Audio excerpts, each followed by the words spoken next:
людзі, гэта агентура, гэта людзі, якія скампраментавалі сябе. Гэта маргінес, якія зайшлі ў тупік.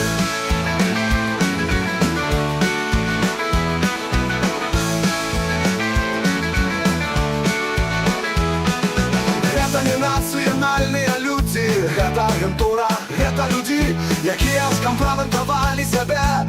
Гэта маргінес, якія зайшлі ў тупік.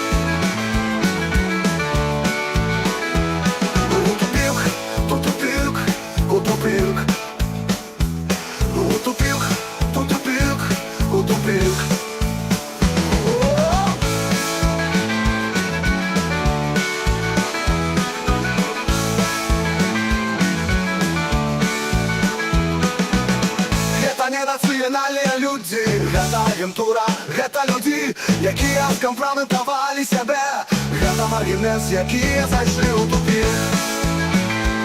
У тупік, у тупік, у тупік, у тупік, у тупік, у тупік, у тупік, у тупік, у тупік, у тупік, у тупік, у тупік.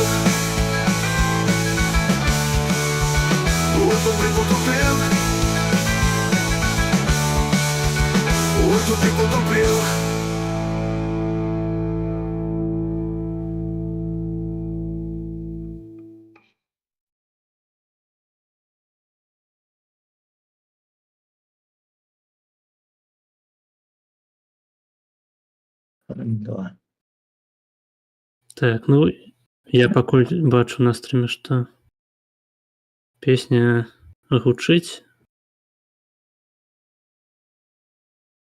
А ты ўжо выводзіш гук? Добра, добра. Тады вітаю ўсіх у гэты цудоўны лістападавы вечар. Асабліва ён цудоўны для людзей, якія жывуць у Польшчы, таму што вось гэтая слякаць і мароз на вуліцы проста прымушаюць узгадаць добрыя слаўныя дзянькі ў Беларусі. Вось, таму вось, у нас сёння у гасцёх Зух і Зміцер, і па добрай традыцыі нашага каналу мы даем магчымасць прадставіцца, штосьці распавесці пра сябе госцю, так што можаш такое кароткае прадстаўленне зрабіць. Ну что я могу про себя сказать? Блогер, теперь эмигрант с весны, да, с конца травня 23 года у Батуми живу. Ну и активист, в принципе, я думаю, покуль достатково. Да это же я себе зараз так само амаль як Беларусі адчуваць апошнія дні стаў, потому что тут стало так само весело. У плане беспарадкаў, як это называют некаторыя таварышы. Так, я нагадваю гледачам, калі хтосьці ў нас упершыню, у нас інтэрактыўны фармат, можаце задаваць свае пытанні ў чаце, пісаць свае каментары. Тут піша Тим4025, ці можна госці трошкі грамшэй зрабіць. Выводзячы, я раю звярнуць на гэту увагу. Ну, зрабіце мяне грамшэй. Вось, хай гром грыміць яшчэ грамчэй, так. Вось, таму можаце пісаць свае паведамленні, будзем адказваць на пытанні, каментаваць вашыя меркаванні і гэтак далей. Да таго ж існуе магчымасць падтрымкі фінансавай, там усе спасылачкі ў апісанні, пераходзьце, там можна падпісацца на іншыя соцсеткі, ставце падабайкі гэтай трансляцыі, падпісвайцеся на канал, званочкі і все, што вы там звычайна ціснеце. Ну, пакуль што пытанняў ад гледачоў няма, а я хацеў бы пацікавіцца, што ж за сітуацыя у вас там такая адбываецца ў Грузіі з амапаўцамі, з пратэстамі, все ніяк не сціхае? Ну, я б сказаў, што яна толькі разгараецца. Я могу сказаць словамі аднаго са знаёмых картвэлаў, што картвэлы вельмі доўга раскачваюцца, але ўжо калі раскачаюцца, то ляцяць як шалёныя. Ну і рэальнасць тым, што все думалі, што грузинская мечта, называю я толькі так, чтобы не поганить беларускую мову, яны это не заслуговывают. мара, мечта грузинская. Так вось яна, што не зробіць некаторых крокаў, напрыклад, она не стане поўнасцю аддаляцца ад Европы, што это все рыторыка толькі. А тут яны 28 лістапада прынялі заяву, па якой яны прыпыняюць спробу далучыцца да Еўрасаюза 28 года, што супярэчыць Канстытуцыі. І пасля гэтага уже не апазіцыі выводзячыя людзі сталі выходзіць на мітынгі, а гэта проста эмацыйна звычайныя людзі, як у нас, напрыклад, было 16 жніўня ў 2020 годзе, калі выйшлі жанчыны па сваёй ініцыятыве. Ну, грузинская мечта вырашыла, што цяпер можна не займацца ерундой і всіх разагнаць. Ну і вось вчора разганяла. Сёння пабачым, што будзе. Да беларускай жорсткасці крышачку не дашло. Гранаты шумовыя не кідалі ў натоўп, гумавымі кулямі не стралялі, але вадамёт у плюс 3 градуса быў і газу валам, і дубінкі. Ну, па гэтаму назіраем. Добра, а скажы мне, калі ласка, колькі у цябе ўвогуле часу сёння ёсць?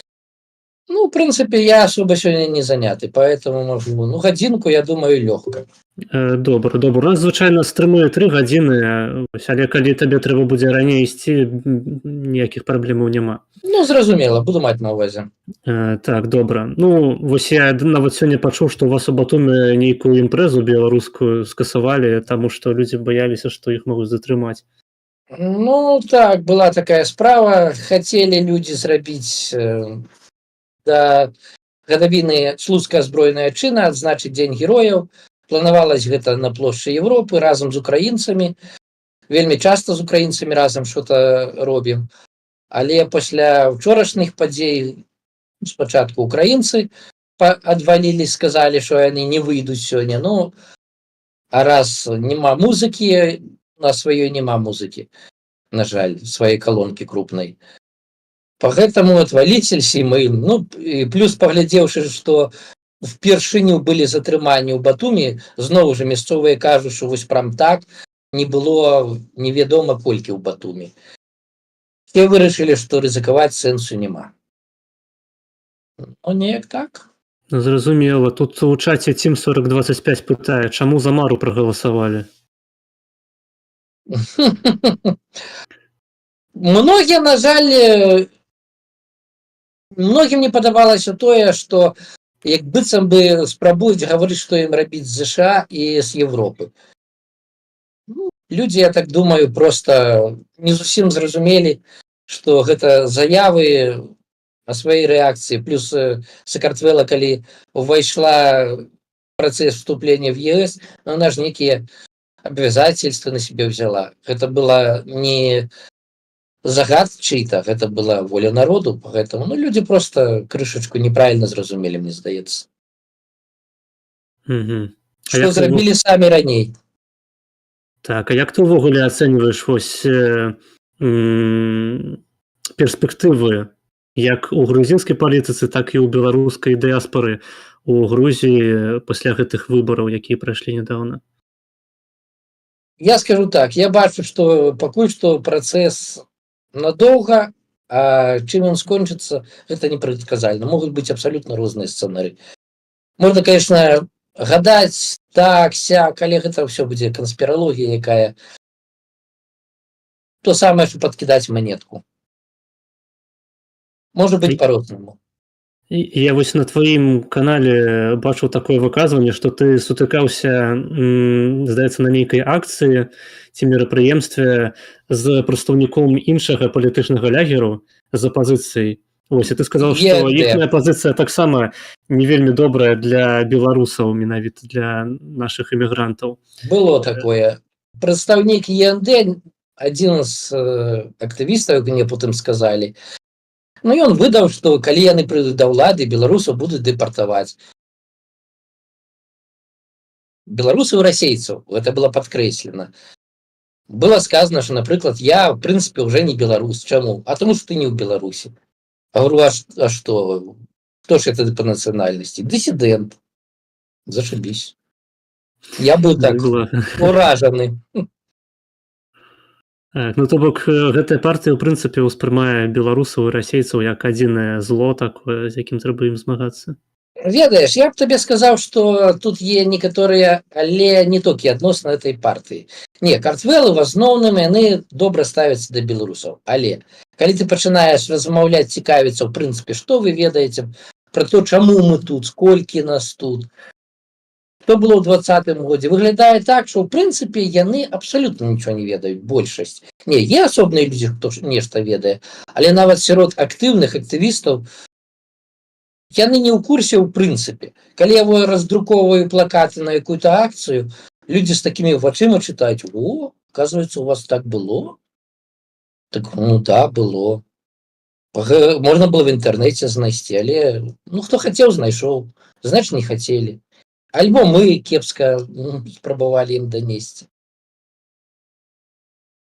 А ты насколькі доўга ты ўжо ў гэтай палітычнай суматосе і наколькі доўга ты вядзеш свой канал, вось распавядзі. Свой канал я нормально, ну як нормально, так, щоб пачаць сістэматычна над ім працаваць, веду з 2017 года. Ну, калі вдумацца, то, мабыць, больш-менш хоць што-то я рабіць пачаў з 2015 года на тых выбарах, якія в тым годзе былі. Я тады просто агітаваў за аднаго кандыдата, я тады абсалютна думаў, што ну выбары ж не до конца фальсифікуеш, што там нешта пакажуць. А калі я паглядзеў вынікі, ведаючы колькі людзей чыста з маёй падачы за гэта чалавека прагаласавалі ў маім горадзе, я зразумеў, што там робяць што хочуць, ніякай праўды выбары ў нас у Беларусі не паказваюць. Але потым расслабіўся і больш-менш рэальна зноў жа мяне зацікавіла эта тэма, калі былі дармаедскія пратэсты 2017 года. Вот там меня зачепило так конкретно. А ты сам на сябе адчуў, ці проста табе не спадабалася гэта з боку гледзячы? Ну, скажем так, на сабе конкретно я тады не адчуў. Але то, што я бачыў, як даставалі тымі ж так званымі пісьмамі шчасця, ну, пісьмо шчасця, хто не ведае, гэта прысылалі квітанцыю заплаціць за тое, што ты не працуеш, што ты дармаед. І больш-менш некаторыя мае знаёмыя пад гэта папалі. Прытым людзі, якія працавалі хто в Расіі, хто ІПшнікам. Ну, я паглядзеў, што это некая ерунда. Потым мяне асабліва ўчапіла то, што было на Дзень волі ў 2017 годзе. Я вось тады вельмі назіраў канкрэтна. Сиджу 24-го, мне скидывае кое-хто з Менска, з знаёмых, фотки. А што гэта такое? Я гляжу і сразу бачу, што некая спецтэхніка, тады яшчэ не быў у тэме. Пачаў рыцца в інтэрнэце, ох, тут вадамёты стаяць. О, а там гляжу бусы і аўтазакі. Я зноў жа тады даведаўся, яшчэ не ведаў. І мне адразу падалося, што ну што-то будзе ненармальнае. І магчыма, хтосьці не памятае, але ў 2017 годзе не дазвалялі працягам свайго часу Дзень волі, а потым за дзень да гэтага дазволілі. І сразу, убачыўшы тэхніку і куча сілавікоў, шчоўкнула што-то ў галаве, што гэта некая падстава будзе. Ну так і здарылася. Памятаеце, што было тады? Менавіта ў 2017 годзе. На жаль, у 2017 годзе мне было гадоў 16. Я вучыўся ў школе і асабліва гэтым не цікавіўся. Так. А адкуль сам, з якога горада? Я з Віцебску. То есть бачыць не мог у прынцыпе, нават тэарэтычна. А ты з Менску ці? Не, я з Брэскай вобласці. Ну тады я коротенька раскажу, щоб просто людзі ведалі. Тады у 2017 годзе як быццам бы дазволілі Дзень волі за дзень да гэтага мерапрыемства, а потым зладзілі жорсткі разгон. І вось то, што большасць з нас бачылі у 2020-м і думаюць, ой, а як жа гэта ж першыню в жыцці, що падобна. 25 сакавіка 2017 года было 1 в 1. Тады было затрымана за адзін дзень 700 чалавек у Менску. Все было тое, што потым было і ў 20-м. Рома 1 в 1. Это можна знайсці відэа на Ютубе пры жаданні. Ну так, гэта як вось скажуць калі-небудзь, што ў 19 годзе нібыта адбылася такая адліга палітычная ў Беларусі. Тыпу, тыпу вось 20 год, гэта ўжо зусім там Лукашенко звар'яцеў, все, Ну нелегітымны да, прэзідэнт, а дагэтуль тыпу ўсё было нармальна абсалютна там з 90-х абсолютно гадоў. нормально. Тише гладь. Ну так, а вось як ты ўвогуле ставішся да гэтай новай генерацыі і палітыкаў і людзей, якія толькі ў 20 годзе даведаліся, у якой краіне яны жывуць, які ў нас палітычны рэжым і што можа быць за тое, калі ты выйдзеш там неяк пратэставаць супраць яго. Ну, пачнем з таго, што я таксама доўгі час жыў, нават разумеючы, што гэта ўсё неправільна, гэта ўсё ерунда, але таксама толкам нічого не рабіў і лічыў, што, ну, я некалі такое выказванне пачуў. Щоб весці вайну, трэба грошы. Щоб перамагаць вайне, трэба вельмі вялікія грошы. Потым інтэрпрэтацыю да дыктатур гэтага ж самага пачуў. Я ўсё сидзеў, чакаў, калі ж грошы ў іх скончацца, ну, яны пасыплюцца. А грошы не сканчваліся. Час шоў, а грошы, ну, ніяк не сканчвались. І нават калі грошы, здавалось, скончылись, людзям станавілася жыць горш, все равно гэта ніяк не зрынала дыктатуру. Ну, вось тады пачаў думаць, што, ну, так, а што так да пенсіі сидзець? Ну, вот, рабіць што-то трэба. Поэтому я станоўча ставлюсь да гэтых людзей. Лепш яны зараз разумелі, пачалі хоць што-то рабіць, чым яны і далей сидзелі б, не разумелі б і казалі б, што ўсё добра. Ну так, вось гэтае чаканне, пакуль грошы скончацца ў Лукашэнкі, гэта, канешне, гэта больш-менш такі адпаведнік чаканню таму, пакуль сонца перастане свяціць і снабжаць нашу планету ўсёй энергіяй. Таму што ў Лукашэнкі заўсёды існуе вось такая крыніца і грошай, і палітычнай падтрымкі там вайсковай на ўсходзе. І ці не здаецца табе, што шмат людзей да гэтай пары не разумее такога, ну, здавалося, простага факту? Як бы так сказаць? Ну, в прынцыпе, тут даволі багата людзей гэтага не разумее, але нашмат больш, гэта не пераважная большасць, это далёка не 50%, нават потому, як я з людзьмі ў Беларусі яшчэ ў 23-м годзе, ў 20-м, у 23-м, 22-м, 21-м гутарыў, гэта максімум адсоткаў, я не ведаю, 25-30. Астатнія альбо разумеюць, альбо баяцца сабе в этом прызнацца. Большасць все ж разумее, што і да чаго. Псіхалагічная абарона такая. Ну так. Нават калі самалёты леталі у пачатку ўварвання в Украіну, а над маім горадам яны леталі рэгулярна па некалькі разоў на дзень, вайсковыя самалёты. Расейцы абсалютна не саромелись, не аблеталі там где-то, хаця, здаецца, месца хапае. Яны прямо над горадам леталі. І калі я ў людзей у такіх канкрэтна проста ведаў, тому што яны адгукались в асабістых размовах пра Лукашэнку, пра розныя рэчы кепска. Калі яны гаварылі, у іх пытаў дакладней, што як вы да это ставіцесь, ну як я магу ставіцца? Я нічого памяняць не магу, ну летаюць, значит трэба. А вось да гэтай новай генерацыі палітыкаў менавіта? Ну, а да каго канкрэтна, напрыклад? Ну, напрыклад, да Бабарыка, Цапкала, Ціханаўская, Латушка, вось гэты радок такі. Ну, як бы сказаць, Бабарыка, ён, мабыць, крышачку наіўны быў, але вельмі разумны чалавек. І все ж, не гледзячы на то, што яму закідаюць Газпромбанк і все такое, ён все ж быў прабеларускі. На маю думку, ну, бачыў пару такіх выказванняў, што у чалавека просто падарвала, калі што-то наконт расійскага света прасоўвання ў Беларусі яго пыталі. Ну, напрыклад, увядзенне агульнага рубля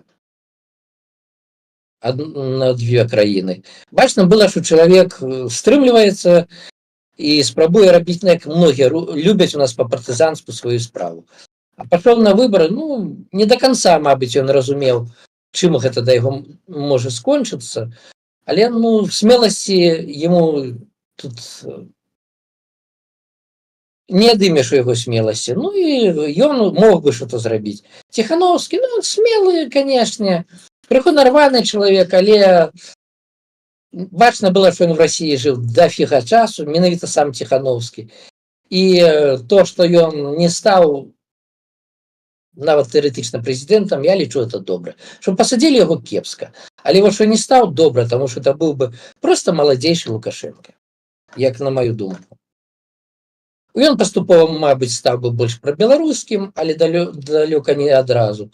Яго жонка Ціхановская, цяперашняя наша непрызнаная прэзідэнтка, ну, я паважаю жанчыну, да, робіць багата, не за все тыя гады не зусім ідэальнага. Ну, так чалавек ніколі гэтым не займаўся, ён вучыцца. Хто ведае, калі б хто з нас на яе месцы аказаўся, ці смог бы ён, в прынцыпе, палову гэтага рабіць. А гледзячы на працаздольнасць, ну, я б дакладна так не выцягнуў, напрыклад. Поэтому паважаю, і добра, што ў нас вось такая є. Цыпкала, яшчэ калі была перадвыбарчая гонка ў 2020 годзе, я яго адразу на ім паставіў крыж. Гэта прарасійскі чалавек. І лепш за ўсё, щоб ён паступова альбо сышоў з палітыкі, альбо проста стаў дзе-нибудь на ўзроўні там пару адсоткаў, сабіраў тех прарасійскіх беларусаў на сабе. Далей яму не трэба быць. Ось каго запомніў, каго яшчэ ты пытаў, напрыклад? Латушка. Латушка, я вельмі доўга яму не давяраў. До конца, в прынцыпе, я яму не давяраю і зараз, таму што ўсё ж ён былы чыноўнік і высокаранговы чыноўнік. Мне ж думка, што робіць то, што ён робіць, ён шчыра. Але для чаго ён гэта робіць? Явно ён ніякая, як там пазняк скажа, агентура, не. Просто ён чалавек вельмі самалюбівы. Ён бачыць в этом магчымасць зрабіць сабе імя, чого-то дасягнуць. Прытым, я так разумею, для этого чалавека зусім не грошы галоўнае, а менавіта псіхалагічныя розныя фактары. І па гэтаму, ну, в прынцыпе, на некаторы час, калі ён стане раптам прэзідэнтам, можа быць, оно і не кепска. Таму што в палітыцы чалавек, які сябе любіць, часам робіць і карысныя рэчы, але каб надоўга не затрымаўся толькі. Ну, неяк так, такія думкі. А ці не выклікае ў цябе падазрэнняў Бабарыка, які такія ж самыя высокія пасады займаў і не проста ў беларускім нейкім урадзе, а ў Белгаспромбанку, расійскім аддзяленнем Газпромбанку. Я б тут проста яшчэ дадаў, што яго былі выказванні не толькі пра расійскі рубель, там агульную валюту, у яго былі выказванні па тыпу таго, што Каліноўскі не мог змагацца за Беларусь, таму што ніякай Беларусі тады не існавала, што жыве Беларусь гэта нейкі там хуёвы лозунг і так далей. Ну, тут же пытанне в тым, што, па-першае, калі за ім было сачыць, а ён не адзін год працаваў на то, што потым вылучыцца ў прэзідэнт, і ён яўна сістэмна да гэта падышоў. Спачатку чалавек проста быў да многіх рэчаў не в тэме.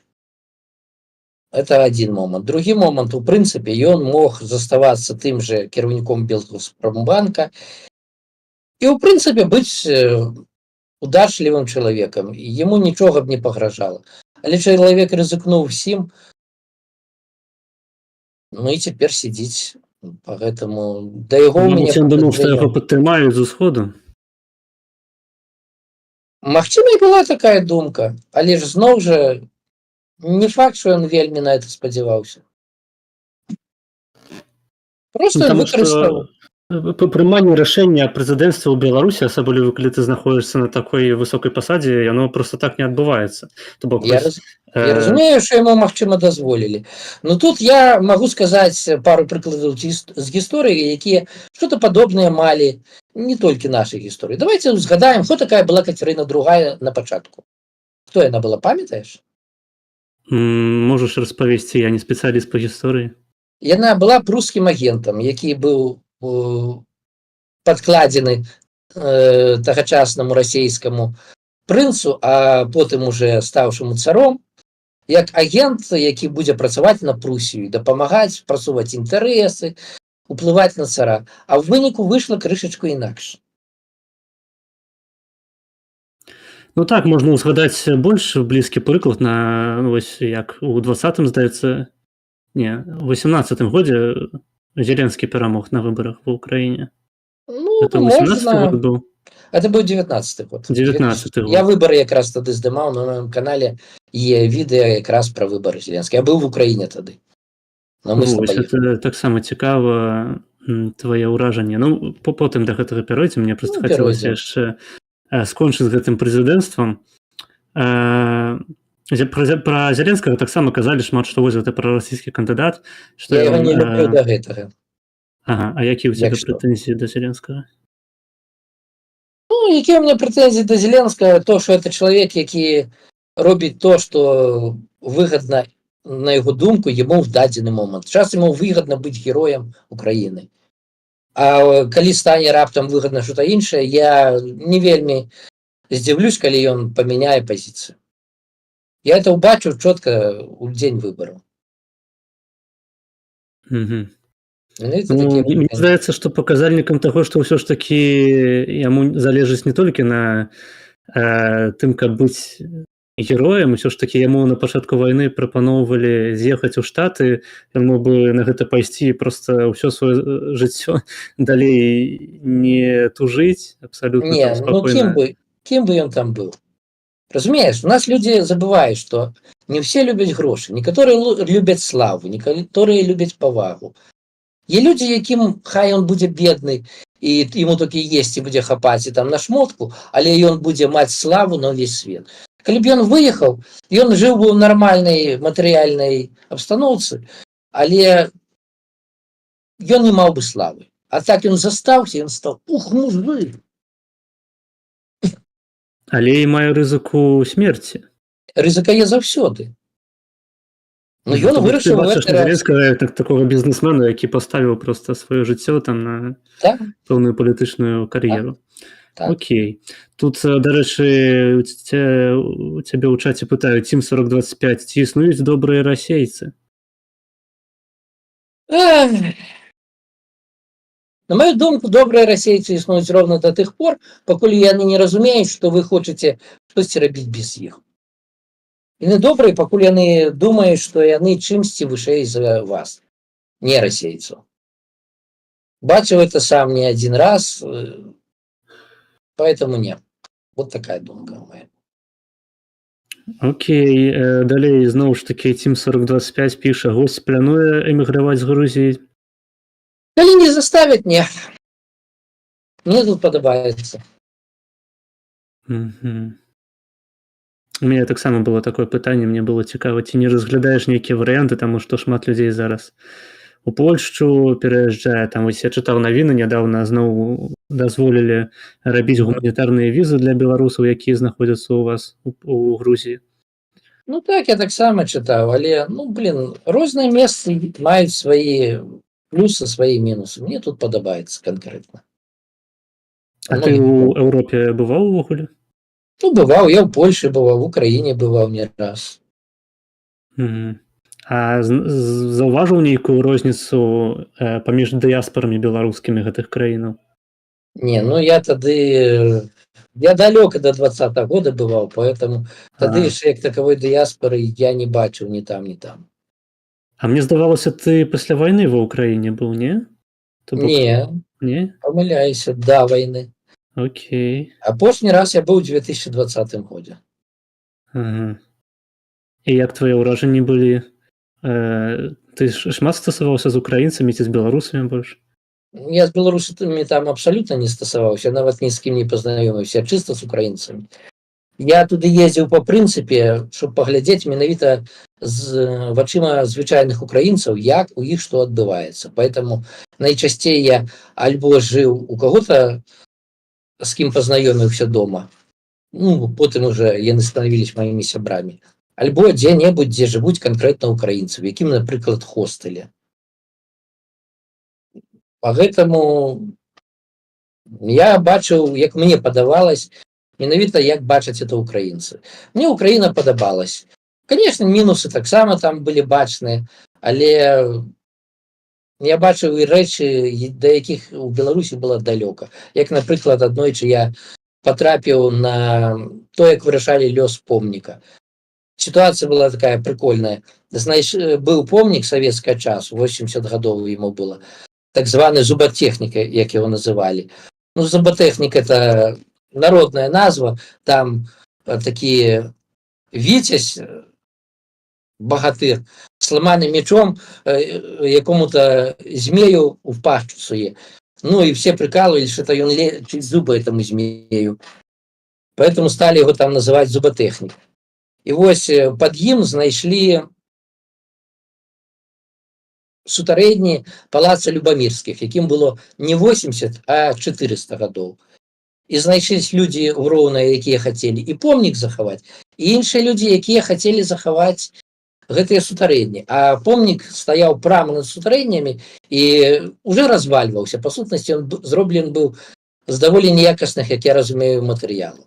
І калі б што, ён абрынуўся і проста пахаваў бы ўсё. І вось як праходзіла абмеркаванне, мне, дзякуючы майму сябру украінскаму, атрымалось папасці на это абмеркаванне. Я быў проста ўражаны. Калі, напрыклад, в раскопкі пад землю прадстаўнікі мэрыі, галоўны архітэктар і фінансіст спусціліся проста з людзьмі-актывістамі, там некалькі гадзін абмяркоўвалі, што рабіць і якія є варыянты. Можам мы ўявіць такое ў Беларусі? Ну, сучасны, здаецца, не. Я думаю, что и не в сучаснае это было вельмі складана.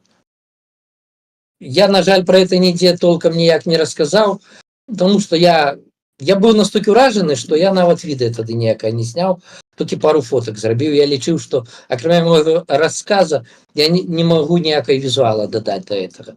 Але вось вельмі шкадую, гэта, конечно, унікальна. І рознага такога я бачу дафігішча. Украіна класна.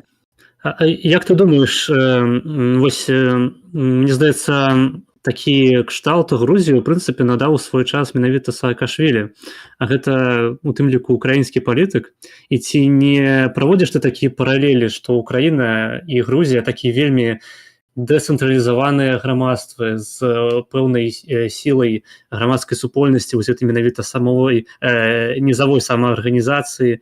Не здаецца табе, што гэта падобнае ў гэтым сэнсе краіны? Чым-то падобнасць у іх є, але ўсё ж самаарганізацыя украінцаў, ну, як мінімум, мне так падалось. Не хочу нікого пакрыўдзіць, калі што, Картвэлаў, але мне падалось, што Картвэлам ўсё ж да украінцаў в этом плане далекавата. У іх є, конечно, сейчас бачна якая-некая самаарганізацыя, але яна ўсё ж больш стыхійная. Украінцы к этому ўсё ж падходзілі заўжды больш арганізавана. Яны спрабавалі рабіць нейкія фонды, некие суполки, те же самые суполки в Фейсбуку, но они нашмат больше в этом плане организованы. Я бы сказал, вот думаю, что тут можно отзначить. Украинцы любят сказать, что они анархисты, они такие гуляют в поле. Но я бы так сказал, в поравнании с Картвелами, яны абсолютно дисциплинованная нация. Вот хочется убачить реальных анархистов, вот вам сюды, Картвелы. Вот это да. А у вас там таксама, каб дарогу перайсці, трэба перад усімі машынамі рукамі там памахаць, як у В'етнаме якім-небудзь. Блин, вы насмешил, конечно. Нет, тут такого не трэба. Некоторые, хто больш прошарений, просто калі ідуць, то таку руку в бок ставяць і ідуць. А насамрэч ты калі ідзеш і не бегом ніякім разе, настырна, але не хутка ідзеш наперад, вельмі хутка знойдзецца, хто цябе прапусціць. У Сакартвела у кіроўцаў знак, он становится, урубае аварийку, это значит, все, идите, я пропускаю.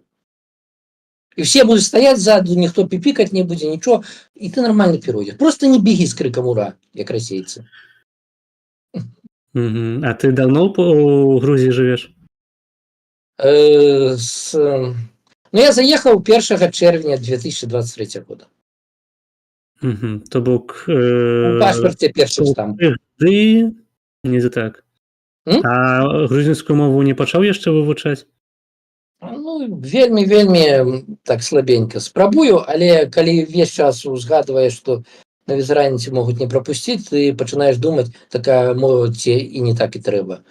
Хаця тым не менш вучу хаця б крышачку. Базу Мгм. больш-менш нешта там пачынаю асвайваць. А камунікацыя ў цябе на якой мове з грузінамі? Ну, на двух мовах. В першую чаргу расейская і беларуская. Мгм. Кому-то не дзіўна будзе, даволі немало картвелаў ведаюць украінскую. Ну, але хто ведае украінскую, ён ж даволі хутка зразумее беларускую. Мгм. Я думаў, другую мову ты назавеш ангельскую, таму што я чуў, што ўзровень ведаў ангельскай мовы, прынамсі сярод маладога пакалення грузінаў, досыць высокі. Высокі, это я сам сутыкаўся, але ён досыць нізкі ў мяне. Ага, Мне мінус. зразумеў. Тут Team 4025 у чаце пытае стаўленне да Зянона. Кепскае. Это чалавек, які аналаг Латушкі і Лукашэнкі, і чалавек, які гатоў утапіць любых, хто паспрабуе хоць крышачку параўнацца з ім. Ён свой час да 96-го года зрабіў некаторую колькасць вельмі карысных рэчаў, але потым ён нічым не адрозніваўся ад той самай Ціханаўскай, акрамя таго, што тапіў усіх, маральна тапіў, хто спрабаваў хаця б наблізіцца да яго ўзроўня. Гэта не хорошыя паводзіны і не карысныя для нашай апазіцыі і для народа. Не люблю яго вельмі. Окей, ну у мяне стаўленне да Зянона Станіславовича станоўчае. У мяне вось ёсць яго кніжка з аўтографам. От у нас у Кракаў прыязджаў з выступленнем. Мы ж усе розныя. Так.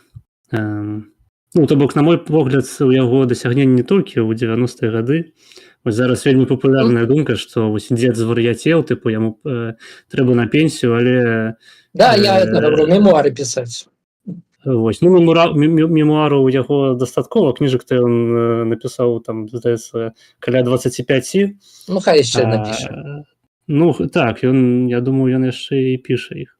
Слухай, ну, вот калі не сакрэт, добра, ён зрабіў штосьці пасля 90-х гадоў. Напрыклад, што? Публіцыстычная дзейнасць. Ну, пісьменнік, правильно. Ну, пісьменнік – это не палітык. Да, згодны, пісаў. Шмат хто з сучасных вось гэтай новай генерацыі так званых палітыкаў, яны думаюць, што яны з'яўляюцца палітыкамі.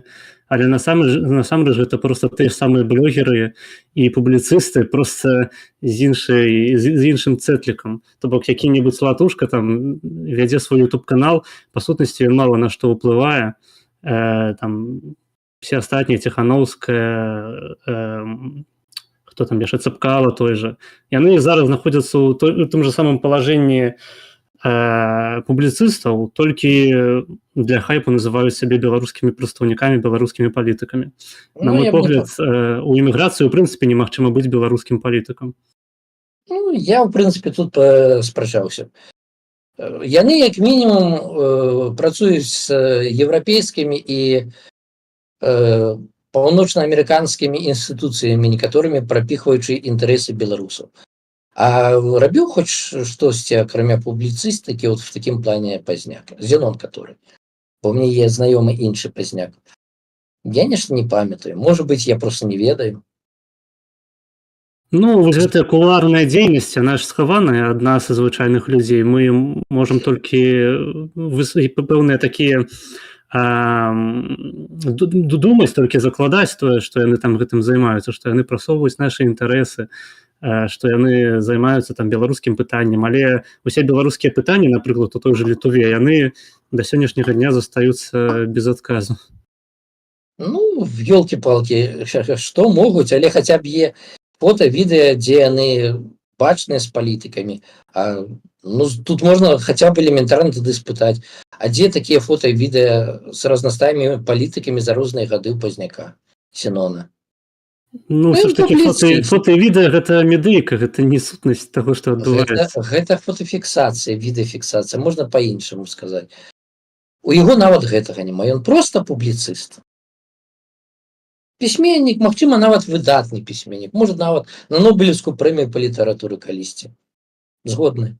Я не чытаў, не буду спрачацца, але Я не бачу його як палітика вже 10-2000 год. Ну, я не бачу абсолютно, що він зробив як політик після цього. Публіцист, да. Ну, пробач, це моє бачення. Окей, окей, без проблем. Просто народ любить дискусію, ось чаму б і не. Пытанняў, здаецца, пакуль што няма. Я нагадваю гледачам, што вы можаце запытацца пра што-небудзь у чаце, можаце які-небудзь аргумент прыдумаць суперкласны, на які... А вось тут Сім4025 піша, а як фота з фронту? Фото з фронту, ну, і з'ездзіў ён, малайца. Є куча людзей, якія не пазіцыянуюць себе палітыкамі, таксама попадалі на фронт. Плюс ён ж не адзін туды паехаў. Ну, сярод беларускіх, здаецца, вось ён адзін са сваёй групы, там Усаў, Шчыгельскі, вось яны паехалі. Больш я нікога там не бачу. Тут же пытанне яшчэ і в тым, што на фронт попасці не можа любы жадаючы. Вот, напрыклад, я. Хто б мяне туды пусціў? Я, напрыклад, ведаю сітуацыі, калі тут некаторых беларусак па грамадзянству хлопцы альбо мужыкі, якія украінцы, паехалі в Украіну служыць в Батумі. Хацелі жонкі паехаць за імі, а іх просто не пусцілі. То есть спачатку в'едь в Украіну. Ну, ён маў якое-то імя, падабаўся некаторым людзям, яго пусцілі. Ну, некаторыя, можа, і дасягнення. Окей, ну, в прынцыпе, насамрэч я чуў, што калі хочаш в Украіну можна патрапіць, галоўнае проста мець знаёмствы. Тут такая яшчэ праблема, вось я бачыў, ты таксама асвятляў гэтую падзею, калі Верамейчыка, здаецца, так яго прозвішча, у мяне не вельмі добрая памяць на прозвішчы, вось адбылася такая вельмі непрыемная сітуацыя з тым, што яму забаранілі ўезд ва Ўкраіну спачатку. Ён спрабаваў у Літву прыехаць, там яму ўвогуле адмовілі ўезд у Еўразвяз. І ў Грузію, здаецца, я чытаў, таксама ён спрабаваў патрапіць. Не, ён спачатку некаторы час жыў, выехаў, потым зноў спрабаваў патрапіць. І ўжо не пусцілі. Так, то бок, ну, тут насамрэч пытанне украінскага палітыкуму, вось гэтага чыноўніцтва, яно досыць вострае і, па сутнасці, вось, праз тое, што украінскія чыноўнікі не вельмі хочуць перамагаць у гэтай вайне, здаецца, што... Можа і так. Я просто шмат чуў прэтэнзіяў да Літвы, тое же, што вось не пусцілі яго, выдварылі. Ну, гэта справядлівыя прэтэнзіі, просто праблема ў тым, што Верамейчык, наколькі я разумею, гэта ну, ён не грамадзянін Украіны, але ён, прынамсі, герой сапраўднай Украіны. Я не ведаю, ці яго званне героя, але ён ваяр. Яго медаль є. Вось, нават медаль ёсць. Ён зусім герой, но он узнагароджаны адной з вышэйшых узнагарод, так. Ось, і тое, як Украіна абыходзіцца са сваімі ветэранамі, па сутнасці, это вялікі паказчык, насамрэч. Я магу проста, калі цікава, сказаць, вот, аднойчы размаўляў, всего пару разоў размаўляў, але я задаваў свае пытанні таму ж Верамейчыку. Што ён на гэты конт сказаў? Калі цікава, магу сказаць. Давай, конечно. Ён сказаў так, што пакуль ты воюеш, ты герой, ты хто-то, ты патрэбен. Як толькі ты перастаў воеваць, ты ноль в Украіне. І пажадана, щоб тебе там не было. Ты нікому не патрэбна. Это его слова, не мои. Ясненько. Ну, в прынцыпе, так і адбылося. Так і адбылося, да. Тебе тут у чаце яшчэ пытае Тим4025, за каго б госць прагаласаваў на вольных выбарах у Беларусі? А я так разумею, маюцца на ўвазе прэзідэнцкія выбары, але не ведаю. То есть свабодна ён мне прапануе і выбраць? Ну, здаецца так. Ой, за кого ж я мог бы прагаласаваць? Ну, на першых выбарах я б, мабыць, за якого-нибудь дыпламата прагаласаваў бы, які, ў прынцыпе, сышоў з сістэмы Лукашэнкі пасля 2020 года. Магчыма, нават на першых выбарах за Латушку б я прагаласаваў. Магчыма. Дакладна не прагаласаваў бы за Цапкалу, дакладна не прагаласаваў бы за Пракоп'ева. Пракоп'еў наогул громкі, цікавы з выгляду чалавек, пры гэтым пакуль я не пачуў ні адной ініцыятывы, якую ён давёў да канца. Нават канал YouTube, які ён быў пачаў рабіць, і рабіць добра, ён закінуў. Гэта правда. Мне ўвогуле не вельмі зразумелы гэты феномен Пракоп'ева, на мой погляд, абсалютна бесталковы мужик, рэстаратар нейкі, які проста пафасныя нейкі рэчы задвігае. Ён славу любіць, як я зразумеў, і ён зразумеў, што тут можна сябе паказаць. Яго это штырыць, мабыць. Так, окей. Так, я нагадваю яшчэ раз, што можна задаваць свае пытанні. Я пакуль што пацікаўлюся пра наступнае. Ці сачыў ты ўвогуле за выбарамі ў Амерыцы? Амаль што не, па шчырасці. Окей, то бок ты там не хварэў там за Трампа, за Харрыс, просто так. Для цябе гэта не важна. Даволі не важна. Не чапляла. А ці вось працягваючы тэму з Украінай, з вайной, ці ўвогуле ты з самага пачатку звязваў будучыню Беларусі менавіта з украінскім пытаннем, ці табе здавалася, што толькі беларусы ўнутры Беларусі могуць гэта вырашыць? Ой, тут стаўленне маё насамрэч мянялася. Доўгі час я спачатку думаў, што дапамога Украіны потым вызваленні Беларусі можа прынесці нам якую-то карысць. Але так як у мяне вельмі багата украінскіх сяброў, яшчэ па маіх паездках, якіх з'явілася менавіта украінцаў, і наслухаўшыся, як яны ад гэтага адхрэшчваюцца все, больш таго, адзін з маіх старых сяброў нават са злосці выйшаў у Фейсбуку сяброў у мяне быў пасля чарговага раза майго, калі я это сказаў. Я зразумеў, што гэта пытанне, пра якое нам бессэнсоўна думаць, таму што як яны любяць гаварыць, вот украінцы канкрэтна на эту тэму. Гэта ваше смецце ў вашай хаце, разбірайцеся з ім самі. Ніхто не хоча, акрамя маральнай і, магчыма, там фінансавай падтрымкі ў будучыні, як-то нам дапамагаць. І это даволі агульная распаўсюджаная думка сярод украінцаў. Поэтому все наіўныя думкі, што яны прыйдуць вызваляць, пусціць к нам пол Каліноўскага, я зразумеў, што гэта неправда паступова і спісаў гэты варыянт поўнасцю. Наконт таго, калі раптам пераможа Украіна, ці прама зменіцца ў нас сістэма ў Беларусі адразу, я таксама не ўпэўнены, таму што нават калі Расія перастане падтрымліваць, я думаю, у Лукашэнкі на некаторы час хопіць рэсурсаў пратрымацца, не ведаю, год, магчыма.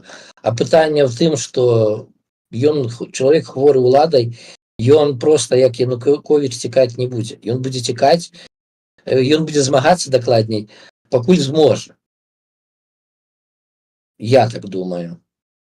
Ну, я часто за это, мабыць, мне прызнаюць экстрэмістам. У Беларусі ці яшчэ у Грузіі, у Украіне? Не, на шчасце, я думаю, у Беларусі, але адно з моих выказванняў пра Лукашэнку любимых. Все думаюць, што Лукашенко это прям агент Кремля. Я б сказаў, не зусім так. Ён для беларусаў як клеш, які смактаўся ў Беларусь, смокча сые сокі. І калі Беларусь яго выкіне, ён, конечно, памрэ. Але будзе смактаць, сколькі зможа. А для Расіі ён як блаха на кату ці на сабакі. Блаха, яна ж жыве вольна на самом кату. Час ад часу цікаючы ад таго, калі яго хочуць прыціснуць. Але харчуецца, грэецца за конт ката. Вось Расія для яго это той гаспадар, на якім ён жыве. А то бок ты не лічыш, што ў 94-м годзе Лукашенко стаў прэзідэнтам менавіта з падтрымкі Расіі? З падтрымкі Расіі, канешне, стаў, але зноў жа ён проста скарыстаўся момантам сваіх цікавасцях, як я думаю. Можа, ён тады хацеў спачатку поўнасцю сліцца з Расіяй, але хутка зразумеў, што быць уласнікам у гэтай тэрыторыі выгадней, чым быць губернатарам. Больш што, а тупым ён дакладна ніколі не быў. Ну, А ці не здаецца табе, што ўвогуле такая ёсць тэндэнцыя ў нашых СМІ, напрыклад, што пастаянна Лукашенко хворы, Лукашенко баіцца, Лукашенко там, не ведаю, памрэ заўтра. Такое спадзяванне вельмі наіўнае, інфантыльнае на тое, што тыпу духоўная перамога, вось гэтая тыпу беларуская, якая нібыта адбылася ў 2020 годзе, што яна вось перакрэслівае тое, што у Лукашэнкі ёсць там улада рэальная, там сілавы блок за ім, што насамрэч Лукашенко ніфігашенькі не слабы, нічога не баіцца, ему в прынцыпе да задніцы ўсе гэтыя беларусы. Ну, тут я б сказаў, часткова згодны, часткова нет. То, што ён не баіцца, тут я, конечно, не згодны. Я падазрую, што ў яго вельмі часта жывёльны страх натуральны є, і асабліва перед беларусамі. Я просто, згадваючы гісторыю, да і пару раз некаторыя гісторыкі мне, калі сутыкаўся, казалі, што беларусы тыя людзі, которые могуць вельмі доўга трываць. Але калі яны перастаюць трываць і спрабаваць дамовіцца, яны могуць просто забіць. Яны не будуць, як украінцы, пабіў морды адзін аднаму, потым паціснуў руку, все нормально, мы ж сваі, не, беларусы, калі ставяць крыж, то уже назаўсёды. Ну, пакуль што нешта не адбываецца гэтае стаўленне крыжу. Ну, тому што сілы ў яго пакуль і падтрымкі з Расіі хапае. Але гэта не значыць, што ён не баіцца. Ён ж таксама баіцца і беларусаў, і таго, што Расія захоча ад яго больш, чым хоча зараз. А гэта можа вылезці яму бокам. Працягвай. Не, мне просто здаецца, што ён часам сябе ведзе так, як быццам ён не разумее, што яму ўжо даволі багата гадоў, і што, в прынцыпе, ён можа кожны дзень памерці. Такое ўражанне, што ён адчувае сябе бессмяротным. Думае, што будзе жыць гадоў до 200. Адкуль так выглядае. Мне просто такое ўражанне, калі я назіраю за тым, што як ён робіць за яго паводзінамі. Ён же не прасоўвае. Наадварот, ён дзейнічае на тое, ягоным дзецям просто пакінуць усе гэтыя грошы, ён іх вывозіць там у нейкія замежныя банкі, у яго там вялікая сям'я, колькі ў яго 3 ці 4 сыны, там ёсць здымкі ў інтэрнэце, дзе ён сваёй сям'ёй там, ну, менавіта такой пашыранай, і там унукі, праўнукі ўжо просто, яму ёсць аб кім як бы клапаціцца, вось, а у беларусаў як бы, ну, не зусім неяк атрымліваецца. То бок бачна, на што ён працуе, на што працуюць беларусы, пакуль што не вельмі зразумела. Не, ну, в перспектыве он, мабыць, разумее, что придется что-то оставлять. Але ж при этом то, як ён себе веде, выглядае так, что он збираецца до апошняга дня свого жыцця кіраваць Беларусю, нікому яе не аддаць. І не бачна, что ён прасоўвае кагосьці са сваіх дзяцей реально с магчымасцю заняць нейкую пасаду. Такое ўражанне, что ён хоча. Быў перыяд, калі ён хацеў зрабіць дынастыю, так выглядала. І, мабыць, прынцам ён хацеў зрабіць свайго малодшага сына Мікалая. Але, паходу, апошнім часам што-то ў яго явна не складваецца з гэтым, таму што Мікалая амаль не бачна і не чутно, так, щоб зусім публічна. Магчыма, некія нежаданні того ж самого Мікалая, хто ведае. Поэтому, а закон прыняты тым, што былому прэзідэнту і яго сям'і тое і тое гарантуецца. Чтоб, адным словом, его семья могла жить безбедно, яе ніхто не чапаў, але кіраваць невядома, хто будзе. Тут его паводзіны некія не зусім зразумелыя. Ну, он ж не прасоўвае сваіх дзяцей так, чтобы яны выглядалі як некія дзяржаўныя дзеячы. Ну, каго он прасоўвае з дзяцей канкрэтна? Ну, некаторыя ўжо з'яўляюцца дзяржаўнымі дзеячамі, проста яны не публічныя. Так, а важно ж для палітыка, того ж прэзідэнта, чтобы яны былі публічнымі.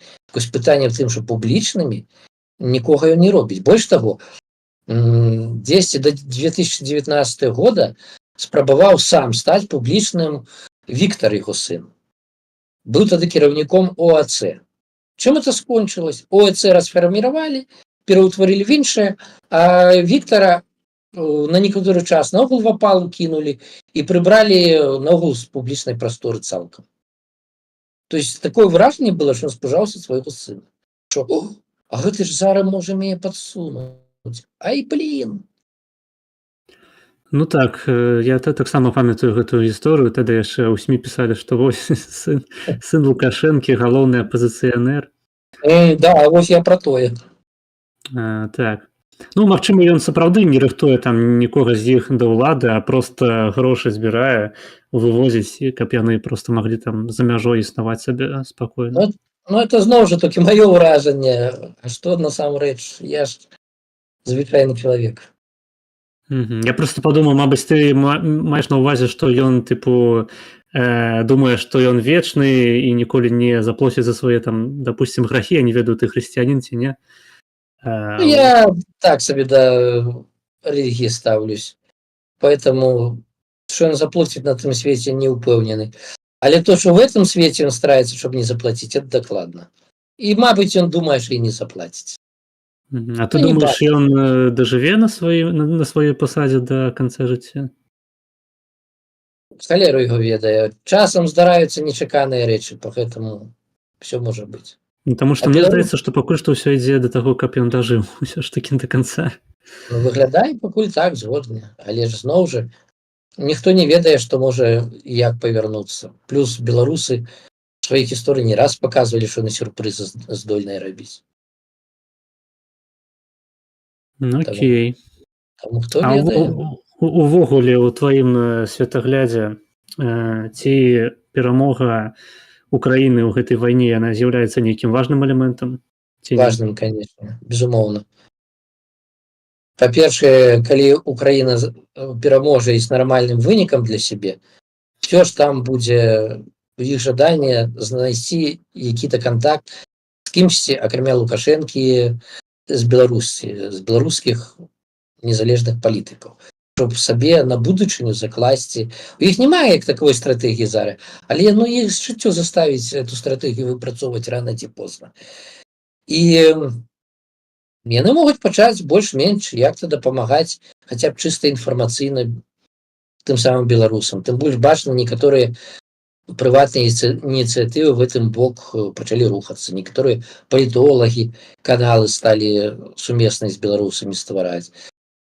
Поэтому я лічу, што важным. Плюс это, хутчэй за ўсё, вельмі самалюбие расейцаў канкрэтна прышчыміць. І там з-за гэтага можа пачацца что-то не так со стрымом? Здаецца, ўсё добра. Ну добра. Яно прышчыміць іх самалюбие, і яны могуць пачаць займацца больш самімі сабой, у выніку можа стаць менш падтрымка Лукашэнку. Ну і гэта, хутчэй за ўсё, гэтыя фактары тады змогуць даць нам канкрэтнае в акно штосьці зрабіць. Ну, але там уже, на жаль, ці на шчасце, чыста ўжо ад нас будзе залежаць. І ад дыяспор, дарэчы, таксама. Вся гісторыя паказвае, што дыяспоры, якія не размактались, яны даюць вельмі немало для краін сваіх у будучыні. То бок, то, ў прынцыпе, такі Украіна-аптыміст на сённяшні дзень. Ну, я не ведаю, можа, выглядае і так. Насамрэч, ёсць складанае становішча. Калі паглядзець гісторыю, ну, давайте паглядзім просто крыху 100 гадоў таму. У іх же таксама была вайна з Расіяй 4 гады. І вайна была з пераменным поспехам, яны даволі некепска спачатку ваявалі. І спачатку таксама хаця б тыя ж самі палякі і немцы іх падтрымлівалі. Нас не, а іх падтрымлівалі некаторы час. Ну, а потым яны перасварылі самі з сабой. Пачакайце зараз пра грузінаў? Пра украінцаў. Пра украінцаў. Ага, окей. В 1920-е гады. Ага, окей. Яны перасварылі самі з сабой, і в выніку іх просто по аднаму. Тыя ж самыя расейцы спачатку отвалились, калі прайграла ў вайне Германія, дапамога зусім адпала. Потым палякі отвалились, некія там спрэчкі з'явились, плюс палякі сталі больш паляка-цэнтрычнымі, так скажем. Яны поставили свои интересы выше всего. И в вынику украинцы порадули. И я допускаю, что что-то подобное, на жаль, для нас и для их может и теперь отбыться. Як-то не сумно. Сподіваюсь, что нет. Поэтому я не ведаю, ці оптимист Украина. Ясно. Тут у чаце цябе пытаюць, што больш думае пра беларускую дыяспору ў Грузіі? Ну, я могу сказать только про больш-менш нормально про беларускую дыяспору у Батуми. Ось не сутыкаўся з тбіліскай, поэтому там я просто ничего не буду казаць. Ну, я могу сказать, что сейчас стало, як-то люди больше ушли в себе апошнія месяцы, але тым не менш у нас хапае ініцыятыў, якія дзесьці штосьці робяць. Таксама не ідэальна, вельмі цяжка некаторыя кіраўнікі дыяспоры ўспрымаюць патрэбу что-то рабіць па-іншаму, спрабаваць. Але паступова некі рух ідзе. Не безнадзейна, але не сверхаптымістычна. Працуем. И не Ясно. развалились, не закрылись и не рассмоктались. Уже хорошо. Слухай, я табе зараз задам пытанне таксама з чату і адбягу на хвілку. Зможаш тут пазабаўляць аўдыторыю? Давай, добавляю. Так, тут ваш хлопчык пытае, што госць думае пра БДК і ПКК, як ставіцца да раздваення асобы ПКК? Ну, скажем так, зноў жа, я не так, щоб сверх моцна апошнім часам сачу за тым, якія там разборкі ў ПКК і ККК, але ну, ім прыйдзецца вырашаць гэтае пытанне якім-то чынам самі. Але то, што яны смелыя людзі, взяўшись за тое, за што взялись, гэта таксама бясспрэчна. На жаль, жыццё ў дыктатуры развучыла нас всіх, а яны таксама выхадцы з этой краіны, развучыла нас всіх дамаўляцца. Вот, на жаль, мы, беларусы, дамаўляцца умеем цяжка. Мы спрабуем, так, спрабуем, але чыста на інтуітыўным узроўні, і часта это неэфектыўна. І часта, калі здаецца, што тебе не чуе адваротны бок, мы просто закрываемся і перастаем кантактаваць. Дарэчы, мінус это і мне уласцівы, на жаль. Зараз я толькі вот эта думка ў галаву самому стрэліла, што нават і ва мне такое є. Поэтому так, героі, людзі, якія хаця б нешта робяць, але цяжка сказаць, што з таго, што яны робяць, будзе эфектыўна і будзе неэфектыўна. Вот бачыш, якраз успеў адказаць, пакуль ты вярнуўся. Так, гэта вельмі добра.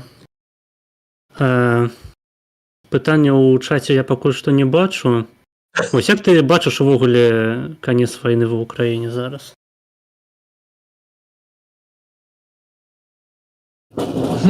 Да, пытанне вельмі цікавае.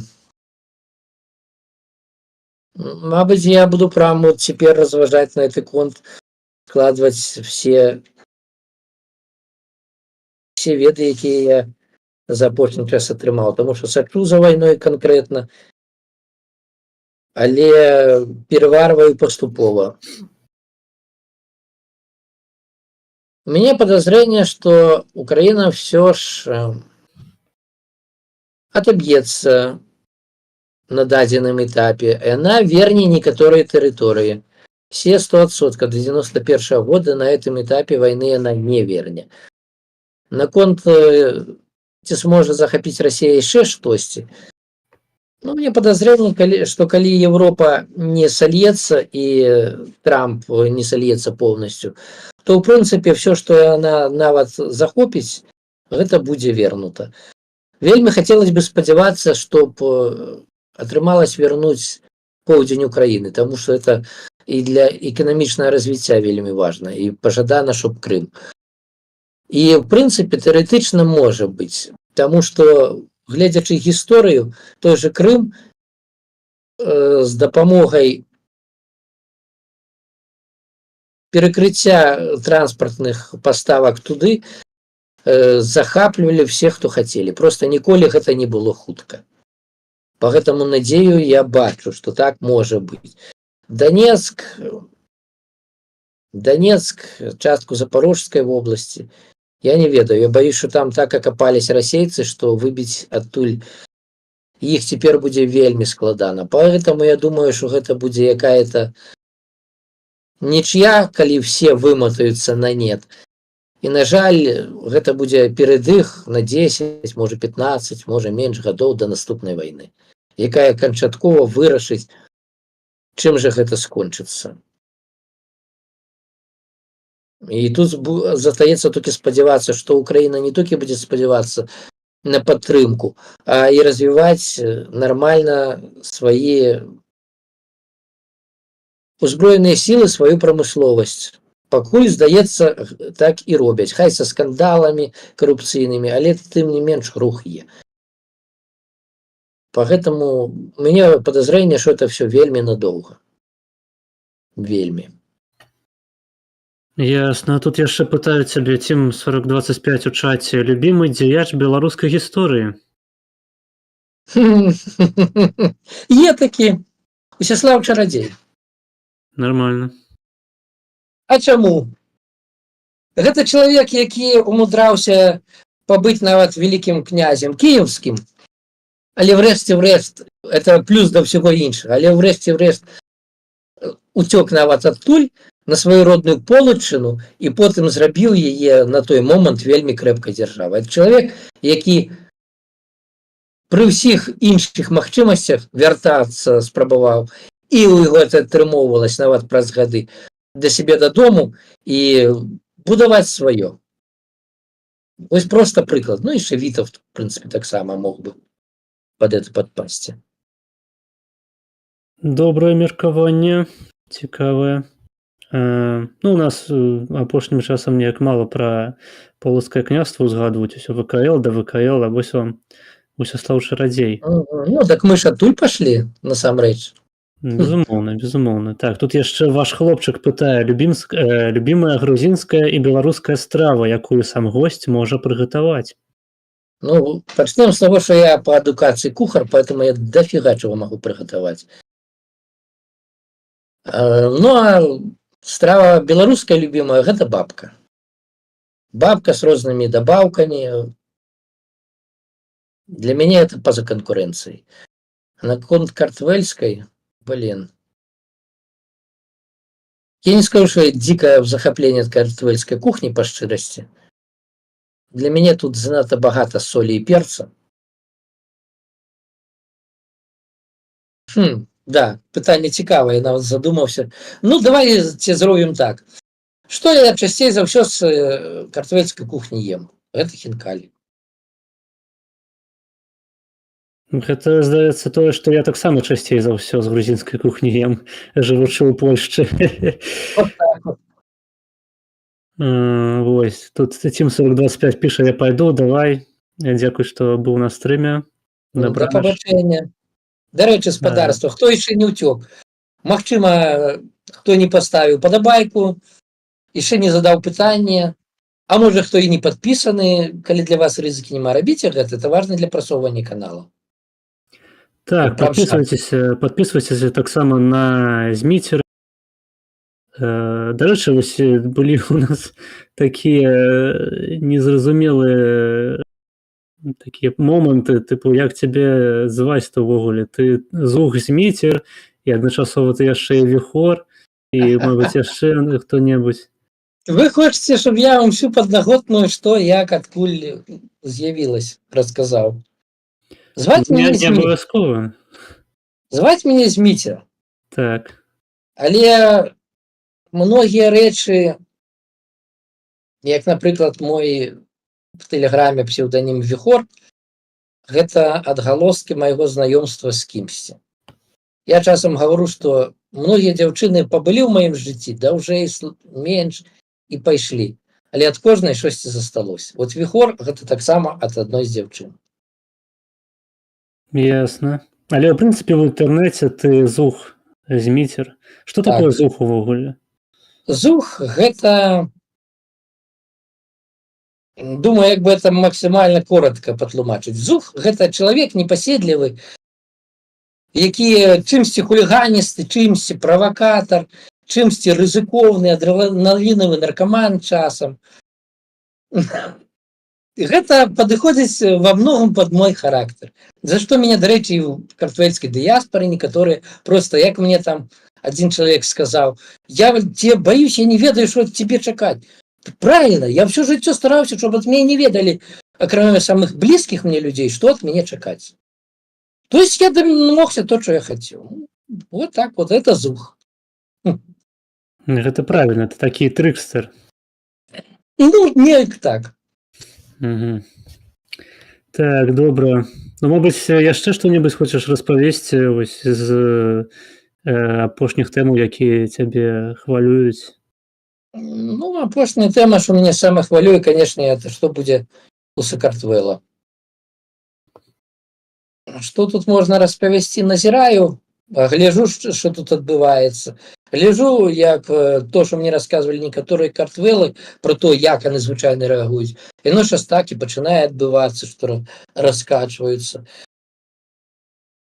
Спадзяюсь, што то, што ў іх была як мінімум адна рэвалюцыя паспяховая, хаця яны гавораць пра больш, но я просто не цікавіўся настолькі глыбока. Магчыма, яны паспрабуюць яе зрабіць зноў і ў іх атрымаецца.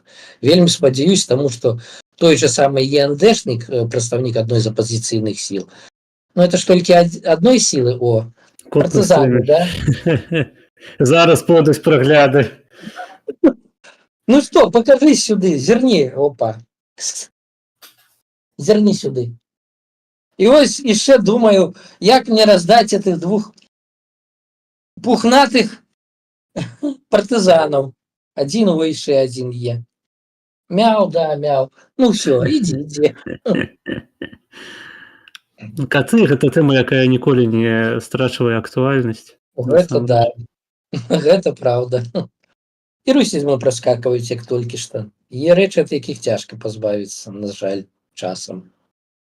Дарэчы, от цікава, а ты насколькі даўно па-беларуску размаўляеш? Я пачаў менавіта размаўляць па-беларуску, здаецца, летам 22-го года. Рэзка, паступова? Паступова, вядома. Ну, я спачатку... Я ўвогуле вершы тады яшчэ пісаў.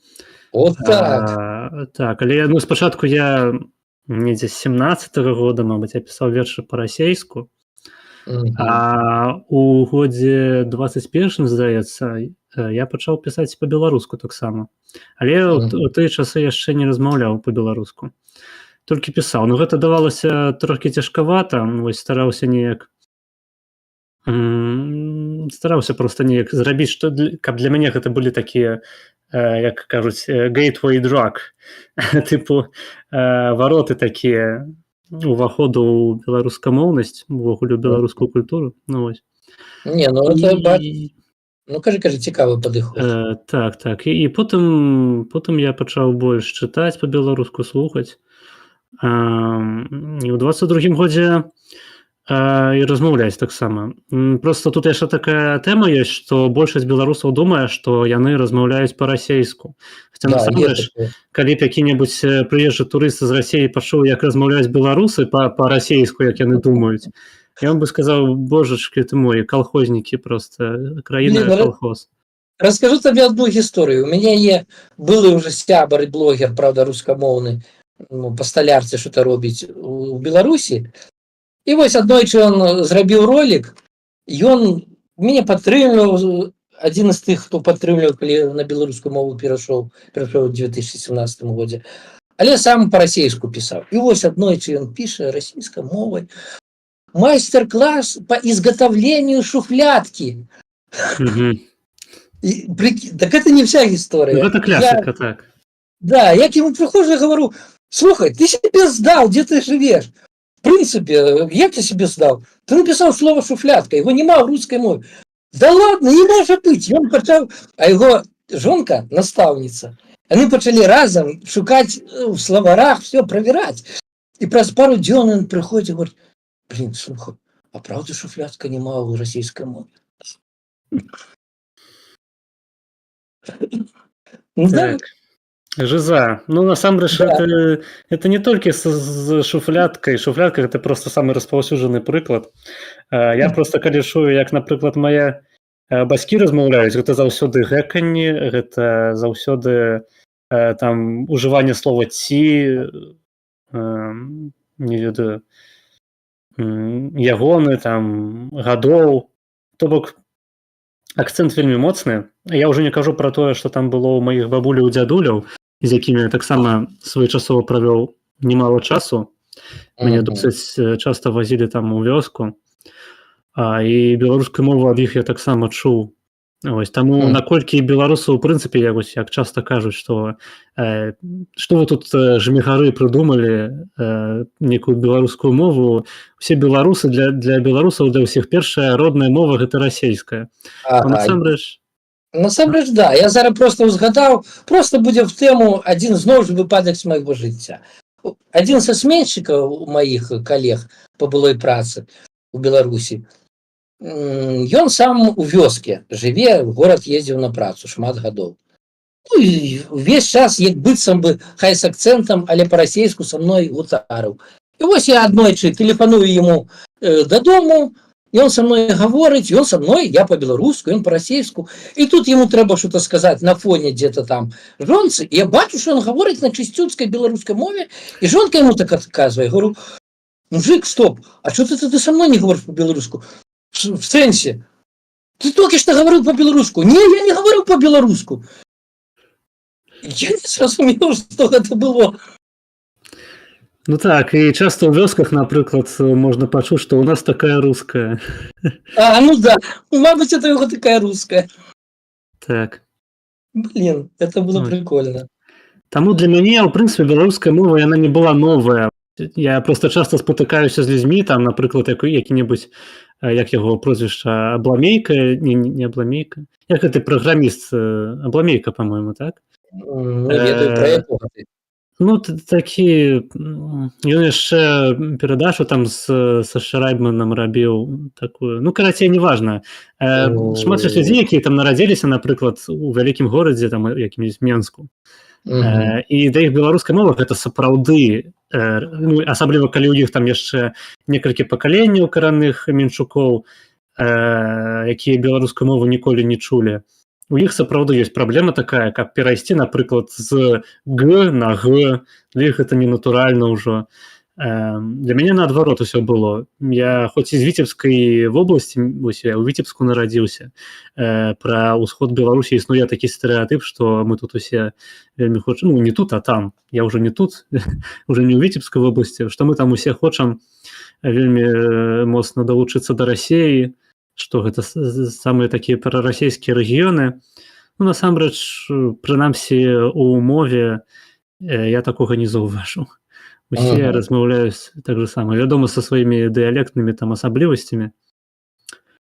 Але не на чыстай, да? Ну, вядома. Ну, так вот жа ж. Так, ідзі пагуляй. Надакучыла ты крышачку. Ідзі. Адстань. Трэба было пагнаць. Раблю як Лукашенко, расстрэльваю котов. Ну, таксама з вадамёту, я гляджу. Все. Да, блин, як любяць всякие дыктатары. Беларусы павыязджалі са сваёй Беларусі таталітарнай, цяпер свой таталітарызм ва ўсе краіны прывозяць. Засранцы. Тут же эти беларусы. Так, калі нас яшчэ хтосьці глядзіць, можаце задаваць пытанні. Інтэрактыўны фармат. Калі у будучыні яшчэ будзем ладзіць якія-небудзь сумесныя эфіры, трэба больш захацець даваць аб'яву проста. Я вось думаю, у гэтым праблема. У цябе аўдыторыя такая вялікшая за маю, гэта дакладна, вось толькі, мабыць, ім трэба было папярэджанне зрабіць нейкае. Ну, я зрабіў усього слабенькае папярэджанне, конечно, трэба будзе больш рабіць. Ось, але у нас на канале застанецца запіс этэру, можна будзе паглядзець. Я потым хутчэй за ўсё яшчэ зраблю хайлайт з тайм-кодамі, калі будзе цікава, вось дашлю табе і можаш таксама дзе-небудзь там. Гэта будзе цікава. Гэта ты гаворыш пра то, што я весь час разумею, што это трэба з многіх сваіх ролікаў рабіць і не раблю. Да. Ну, я так разумею, ты урываешься ў гэтую стрымерскую такую у нашу стрымерскую беларускую суполку. Ну, не зусім. Не, ну як, урываюсь вымушана, калі ўжо так па-іншаму сказаць. Разумееш, вот ты пытаў, сколькі гадоў я веду свой канал. Пытанне ў тым, што калі ты доўга чымсьці займаешся, і калі ад гэтага недастаткова аддачы бачыш, ты выгараеш. Ты часам просто не разумееш, нафіга ты это робіш у прынцыпе. І стрым тэхнічна ён ўсё ж прасцей, чым які-небудзь ролик снять. На ролик трэба ставіць святло, ставіць гук, падбіраць час, пісаць сюжэт канкрэтны. А потым ты атрымоўваеш 100-200 праглядаў. А потым тебе яшчэ, як за некаторыя мои ролики, на тебе вылівае свая дыаспора бачок говна, что ты іх подставляешь, бо ты зняў, як яны на якой-то акцыі былі, і ты е на тваім відэа. Прыберы, схавай відэа, якое ты монтаваў пару дзён. Ты сидишь сабе такі думаешь, блядь, і нафіга мне, вот в прынцыпе, нафіга мне гэта все? А стрым прыдумаў пра што размаўляць, уключыў, размаўляй. Па гэтаму, хутчэй за ўсё менавіта вось па гэтаму я ворваўся ў стрым. Таму што гэта псіхалагічна і тэхнічна найпрасцей. Гэта правільна. Я вось таксама свой канал на Ютубе пачаў з роліку, які я зрабіў спецыяльна для такога тыпу трэйлеру каналу. Называўся «Інтэлектуальная пустка». Зараз гэтага роліку ўжо няма, таму што мне на яго прыляцеў капірайт. І мне прыйшлося яго выдаліць. Вось. Ну, мабыць, я яго заліў потым на тэлеграм-канал. Вось. Ну, сутнасць у чым? Там было таксама некалькі сотняў праглядаў. Вось. Ну, гэта таму, што я яшчэ там піарыў яго, кідаў там у розным людзям, прасіў рэпаснуць. Але потым я зрабіў некалькі стрымоў, і у мяне на першым гасцём быў беларусіяна, мабыць, ты яго ведаеш? Ну, я чуў, як мінімум. Асабіста не, чуў. Так. Ну, я асабіста таксама не знаёмы, але я яго запрасіў на стрым, і ён прыйшоў. І потым, калі я зрабіў хайлайт гэтага стрыму на 2 гадзіны з тайм-кодамі, ўсё такое, гэты хайлайт паглядзела больш людзей, чым маё тое відэа, якое я рабіў спецыяльна, там запісваў гук, апрацоўваў, рабіў відэамантаж, там ўсё такое. Карацей, гэта ўсё неўдзячная праца вельмі. І сапраўды трэба менавіта стрымы рабіць, а потым з гэтых стрымоў хайлайты. Ну, магчыма, дарэчы, і гэтак, да. А відэа рабіць тады, калі, хопіць сілы натхнення, мабыць. Альбо калі заплоцяць. Не, маю на ўвазе аўдыторыю. Хаця можна і не толькі ад аўдыторыі, які-небудзь замова ад грузінскай мечты. Да. Як у нас сказалі на некаторых людзей, што вы робіце што-то за польскія грошы, а мне багата было украінскіх ролікаў, і ўвесь час думаў, а дзе мае грыўны? Так, альбо як гэтыя грузінскія грошы называюцца? Лары, вось, таксама, так. Не, ну, іхняга пакуль занадта мала. Не заплоцяць дакладна. Ясна. Так, пра што гэта? Дык вось, я таксама планую вось у бліжэйшы час там на Twitch яшчэ пачаць стрыміць. Мне трэба проста ноут новы купіць. Ну, тут, я думаю, є сэнс сваю картку зноў сказаць, як ты казаў, скідвайце грошы, падкіньце чалавеку. Так. Гэта ж вам всім будзе потым лепш глядзець. Гэта правільны падыход. Ну, а мне, калі што, лепш падпісвайцесь. Я уже вельмі давно мару, щоб у мяне была нарэшце 1000 подписчикаў. А яна ніяк не здараецца. Якраз прыкладна на адной лічбе уже года 2 на адной фактычнай лічбе. Цікава. Я прапаную табе таксама пераходзіць на Twitch, таму што ў плане стрымаў там проста ёсць сістэма рэкамендацыяў. То бок на Ютубе, калі ты запускаеш трансляцыю, прыходзяць вельмі мала людзей, якія Мгм. там зайшлі просто менавіта на твой канал, паглядзелі, ці ім там сярод тваіх падпісчыкаў ім выбілася гэтая рэкамендацыя. На Мгм. Твічы, калі ты заводзіш трансляцыю, яна сама як трансляцыя можа камусьці патрапіцца ў рэкамендацыі. І Мгм. менавіта таму трэба вось туды неяк Ну, перабірацца. мабыць, є сэнс хаця б для стрымоў. У мяне, ў прынцыпе, є іншая задума для Патрыона, можа быць, і для Твіча, щоб чыста хто гатоў будзе заданаціць. Не ведаю, ці є сэнс так рабіць, дарэчы, вот цябе заадно папытаю. У прынцыпе, у мяне дафіга, я думаю, кожнага, не толькі ў мяне, дафіга цікавых гісторый з жыцця асабістых, дзе, што як. У тым ліку, напрыклад, чаму я віхор в Тэлеграме. І вось для такой аўдыторыі, магчыма, є сэнс такое рабіць. Є ў мне такая думка, не ведаю. Можа, і неразумная. Да, ў прынцыпе, можна. Галоўнае проста, каб былі людзі, якім не шкада за гэта грошай. Ну, трэба Да. пэўную базу сабраць аўдыторыі. Ну так, але правда. Вось. Не паспрабуеш, не даведаешся, ці яна ёсць. На жаль. Ну, я бачу, у цябе некаторыя ролікі прямо стралялі вельмі добра, там 30 000 праглядаў. Ну, є такое, але тут таксама асаблівая гісторыя, як яны набіралі такія прагляды. Я часам... Ведаеце, што самае дзіўнае? Што? І у мяне дагэтуль, не гледзячы ні на што, аграменная частка гледачоў – гэта украінцы. Нават хай не з Украіны, але ўкраінцы. У мяне таксама, здаецца, палова. Я ведаю, што дзяўчына, дзякуючы якой у мяне віхор, псевданім, 100% у мяне таксама глядзіць, хоць, здаецца, не кантачым. Таму што з Нямецчыны мяне мала хто можа глядзець, а вот хтосьці ж глядзіць. І поэтому неяк так. Ясно. Аўдыторыя. Думаю, збіўся з думкі, бывае. Так. Прызнаць, што Пра ты збіўся прагляды. з думкі можна. Так вось пра прагляды. Ролик, які, як ты говориш, 30 з невялікім тысяч праглядаў, это быў самы першы мой ролик, калі я паехаў в Украіну далей, чым на закупы. У маім рэгіёне, ну, не ведаю, могу расказаць, калі цікава. Давай.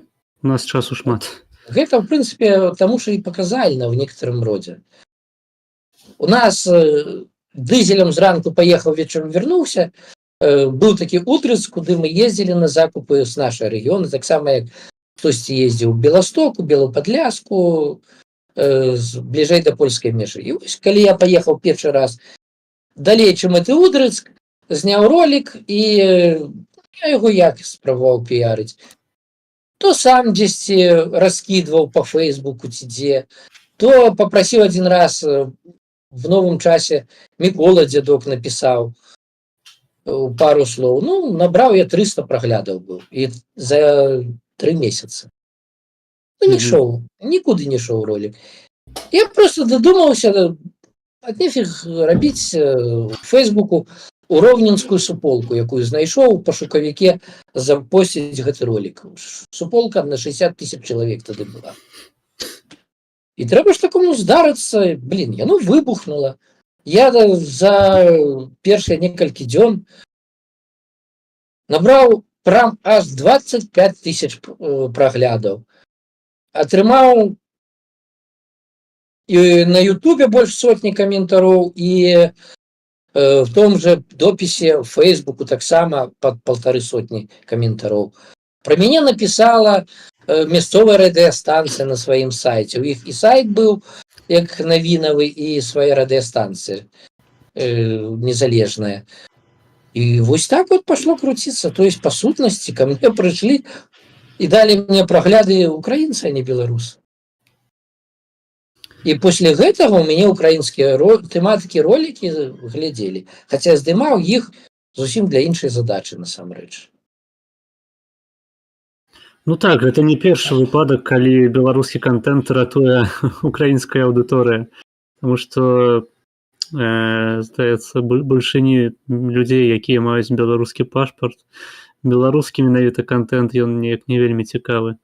Ну, такое ўражанне. Так у мяне доўгі час наогул была Шчыра кажучы, крышачку нават са злосцю думка, што такое ўражанне, што я раблю беларускамоўны канал для ўкраінцаў доўгі час. Нафіга? Магчыма. Ну, вось мы зараз тут стараемся збіраць вось розных людзей. У нас тут ёсць гэтая канфа ў Дыскордзе. Вось, магчыма, штосьці з гэтай кааперацыі атрымаецца, таму што ў нас самыя розныя людзі тут з'яўляюцца. Ну, вельмі хацелася б. Вось. Насамрэч, што я хацеў сказаць яшчэ наконт аўдыторыі. У мяне проста таксама вось ёсць гледачы такія самыя актыўныя, і у тым ліку украінцы. Здаецца, там, ну, адзін, прынамсі, дакладна ёсць такі, які пастаянна піша, ну, сёння яго не было чамусьці, вось, Але калі паглядзець гэта відэа і дачакаецца да гэтага моманта, не адключыць, то заходзі на мой канал, калі ласка, там таксама цікава. Так, заходзь на канал. Было, на жаль. Не, зараз я насамрэч расчараваны сам тым, як я што раблю у Ютубе, калі так па шчырасці. А што б ты хацеў змяніць?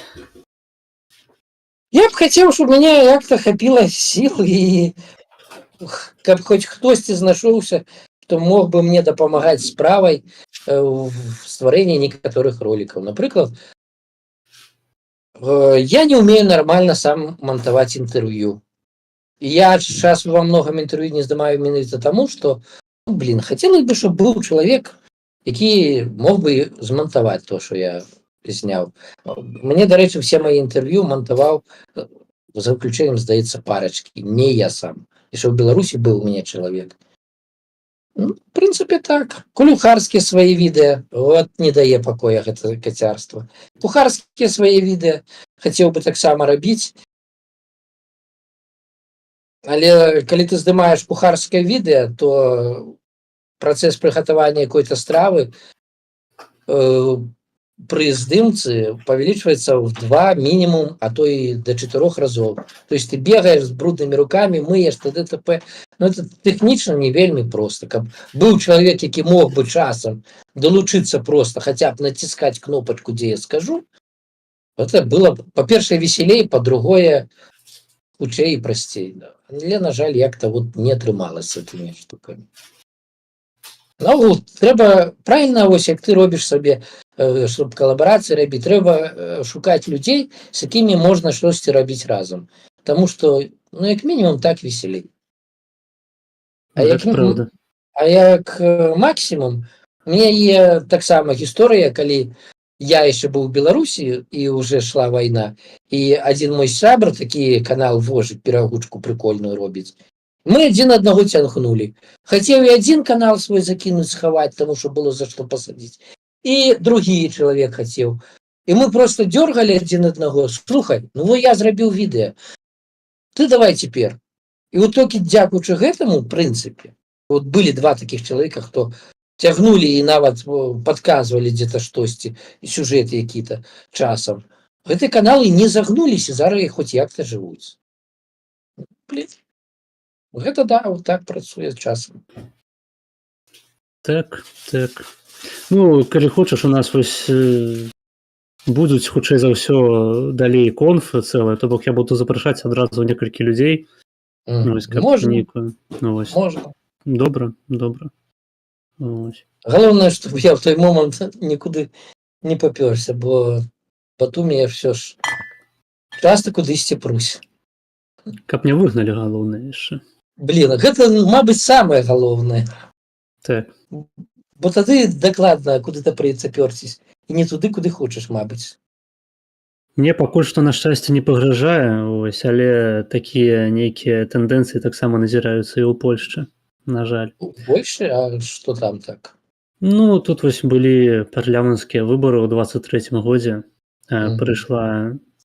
Прыйшоў іншы ўрад, іншай партыі.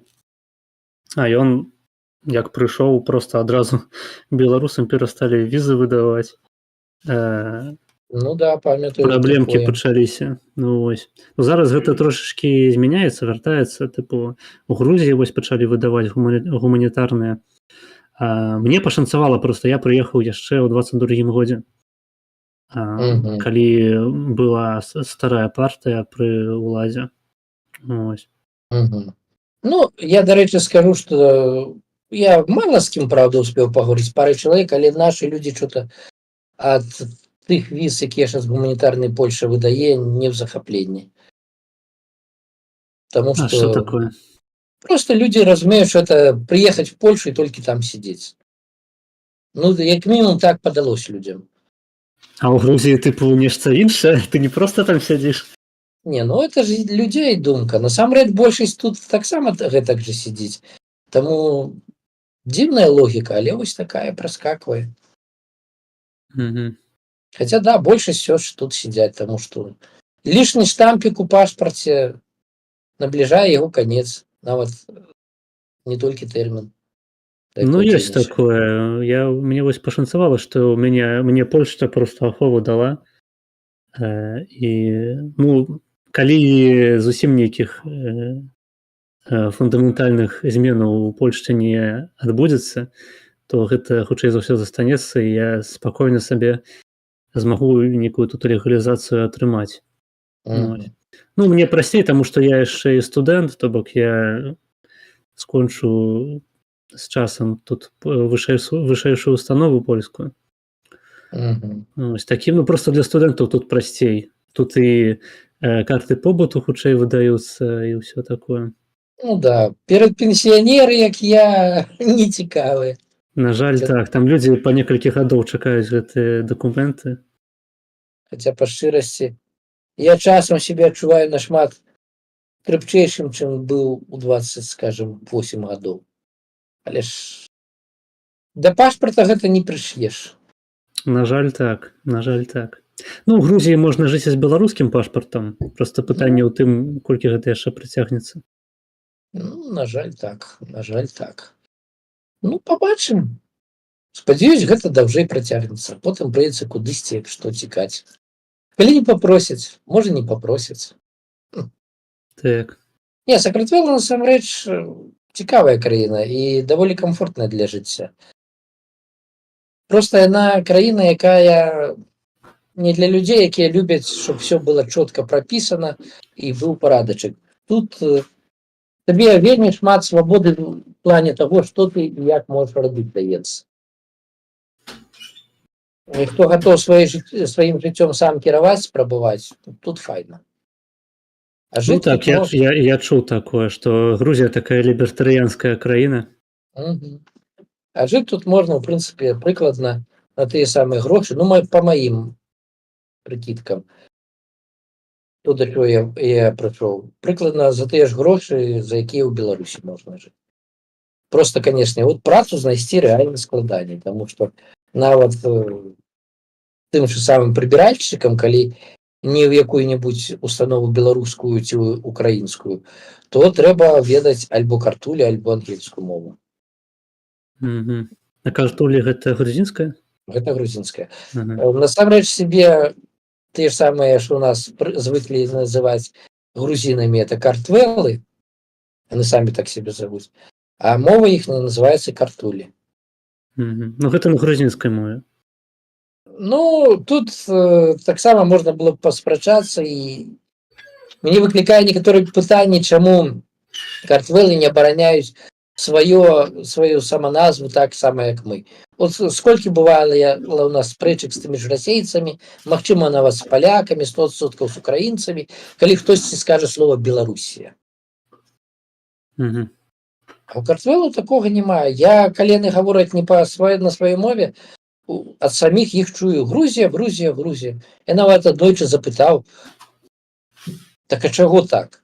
Ну, ім лянотна тлумачыць, як яны сказалі. Не, То ну не насамрэч для мяне гэта не праблема, для мяне гэта наадварот паказчык таго, што нацыя самадастатковая, яму ўвогуле насраць на тое, хто як іх называе, там як немцы які-небудзь, Дойчланд, іх ніхто так не заве. Ніводная краіна, здаецца. Магчыма, дарэчы, так. Ім няма ніякай розніцы. І нам, Ім беларусам, дакладна. варта было павучыцца. Замест того, каб спрачацца з расейцамі, не, называйце нас Беларусь. Як бы пашлі яны, блядь, нахуй, просто якая розніца, як яны там што кажуць. Цікава, в прынцыпе, думка. Магчыма, дарэчы, і правільная. Не задумаўся так. Дарэчы, я узгадаў пра вышэйшую установу, і мы раней размаўлялі пра дзяцей Лукашэнкі, а я ж вучыўся яшчэ ў Беларусі на біялагічным факультэце БДУ, і акурат у той момант, калі туды паступіў Мікола Лукашенко. Вай. Я яго нават сустрэў у калідоры аднойчы, ён вось так міма мяне прайшоў. Ён там, вядома, ён заховай ходзіць там вось... Прямо там заховай. Ну так, вось прыходзіш ты ў хол, напрыклад, універсітэту, там вось на лавачках сядзяць такія дзядзі. І ён там вырашае нейкія пытанні, напрыклад, ну, допустим, у дэканаце, з ім таксама чалавечак ходзіць. Ось. Так, там такое ўражанне, што на фоне дзе-то салют, не? Я спадзяюся, гэта нікога там не расстрэльваюць. Я вельмі спадзяюся таксама. Ані з вадамётаў, ані з нічога. Ну, я жыву далёка ад цэнтра, у Картвельскім раёне, па гэтаму. Я храню, што дасюль гэта не дойдзе, хаця, хто ведае. Так, спадзяюся. А салюты, фейерверкі, яны любяць вар'яцкі. А ў прынцыпе, наколькі вялікую розніцу ты заўважыў паміж Аджарай, гэта я так правільна кажу, Аджарай, там, дзе Батумі, і Тбілісі. Таму што я чуў, што Грузія, яна ўся вельмі дэцэнтралізаваная, там, што не горад, то свая дзяржава. Магчыма. Не буду казаць, таму што, як это не дзіўна падасца, я з Батумі, акрамя прыгарадаў, нікуды не выязджаў. І вось я ўсё сваё жыццё любіў куды-то паехаць, а тут мне чого-то не цяне, я не ведаю чаму. Ну што мне казалі, там прырода такая ж самая, як у якой-небудзь Італіі, прыгажосці. Ну, фоткі, што я бачу, што знаёмыя сябры тут ездзяць, паказваюць, так, прырода шыкоўная. Але я не ведаю, вот не хочацца. Ну так, гэта мой таксама вайб не выходзіць з дому, сядзець. Я часам сабе пачынаю так это тлумачыць, што, магчыма, проста я разумею, што навошта мне вандраваць, я і так у вандроўкі, проста вельмі доўгай. Я вось так же сама думаю, навошта з дома там выходзіць, калі гэта і так не мой дом. Я і так не дома. Это так. Ну да, такія вось цікавыя думкі. Я вось таксама сяджу ў сваім Кракаве, асабліва нікуды не выязджаю з яго. Да. А Кракаў, мабыць, цікавы горад. Ну так. Горад стары, насколькі я памятаю. Вельмі. Так. Гэта такая тыпу культурная сталіца Польшчы. У параўнанні з Варшавай. Так часамі кажуць. Эх, да. Вось, мабыць, в некаторыя месцы папасці. Я памятаю сваё ўражанне, калі я в Палтаву упершыню папаў, к сябру ехаў. І вось там у іх 2 чыгуначных вакзала і некалькі аўтавакзалаў. Щоб паехаць маршруткай да свайго сябра, трэба было ехаць аўтобусам гарадскім паўгадзіны з чыгуначнага вакзала на іншы канец горада. І ты просто едзеш, ты глядзіш, якая там архітэктура, і ты разумееш, щоб ты нікуды не тарапіўся, ці пусцілі сюды з фотоапаратам, ты хутчэй за ўсё выйшаў бы адсюль дзе-небудзь праз тыдзень. Ёсць такое. Тут яшчэ насамрэч ёсць такое пытанне, што у Польшчы, я не ведаю, як у Грузіі, але у Польшчы большую прыгажосць уяўляюць сабой не гарады, а менавіта вёскі. Это вось нам не вельмі звычна, як беларусам, таму што ў Беларусі вёска забітая, а ў Польшчы яна наадварот такая, у некаторых сэнсах нават прывілеяваная. Там ёсць пэўныя прывілеі у тых жа фермераў і так далей. Вось, і вось людзі, сапраўды большая частка палякаў, яна жыве ў вёсцы. Там у Варшаве жыве, здаецца, 1,5 мільёны палякаў. То бок, ну, у параўнанні з тым жа Менскам гэта вельмі мала. улічваючы, што ва ўсёй Польшчы 40 мільёнаў. Мгм. Вось у Кракаве тут 800 тысяч. Ну, то бок такія лічбы як бы, а гэта другі па лічбе жыхароў, так. Хм. І што, большасць у прыгарадах жыве і вёсках? Ну так, так. Ну гэта, у прынцыпе, нармальна для еўрапейскай дзяржавы, для Амерыкі, што большая частка насельніцтва яна жыве у такой субурбіі. Хм. Ну, гэта так, гэта наш уяўленне ламае, таму што вось в том жа Батумі тут чамусьці аграменная куча нашых, асабліва прям амаль все, хто толькі прыехаў, хочуць жыць у цэнтры горада альбо ў гістарычным квартале. Гэта не Мгм. все адно і тое ж насамрэч. Але паступова хтосьці пачынае ад'язджаць у больш глыб Батумі, у картвельскія раёны. І от я жыву тут уже год фактычна у картвельскім раёне. Першыя паўгоды толькі ў адносным цэнтры жыў. Я не разумею, а нафіга мне той цэнтр? Тут нават людзі іншыя. Самі картвелы. Ну, у іх, мабыць, больш здаровае разуменне, таму што беларусы гэта такая ў значнай ступені савецкая нацыя. Мы прывыклі жыць у гэтых хрушчоўках, у новабудоўках гэтых проста жахлівых раёнах. Это я сам вырас, просто я ведаю, што гэта такое. Калі нават двара проста няма, стаяць такія тышкі пасярод поля. Да, цікава, конечно. Є у нас такое, є. Тут у чаце ваш хлопчык піша: заўтра Арвід у Ціхі Дзыр едзе. Раю госцю далучацца, увогуле паходы з ім топавыя.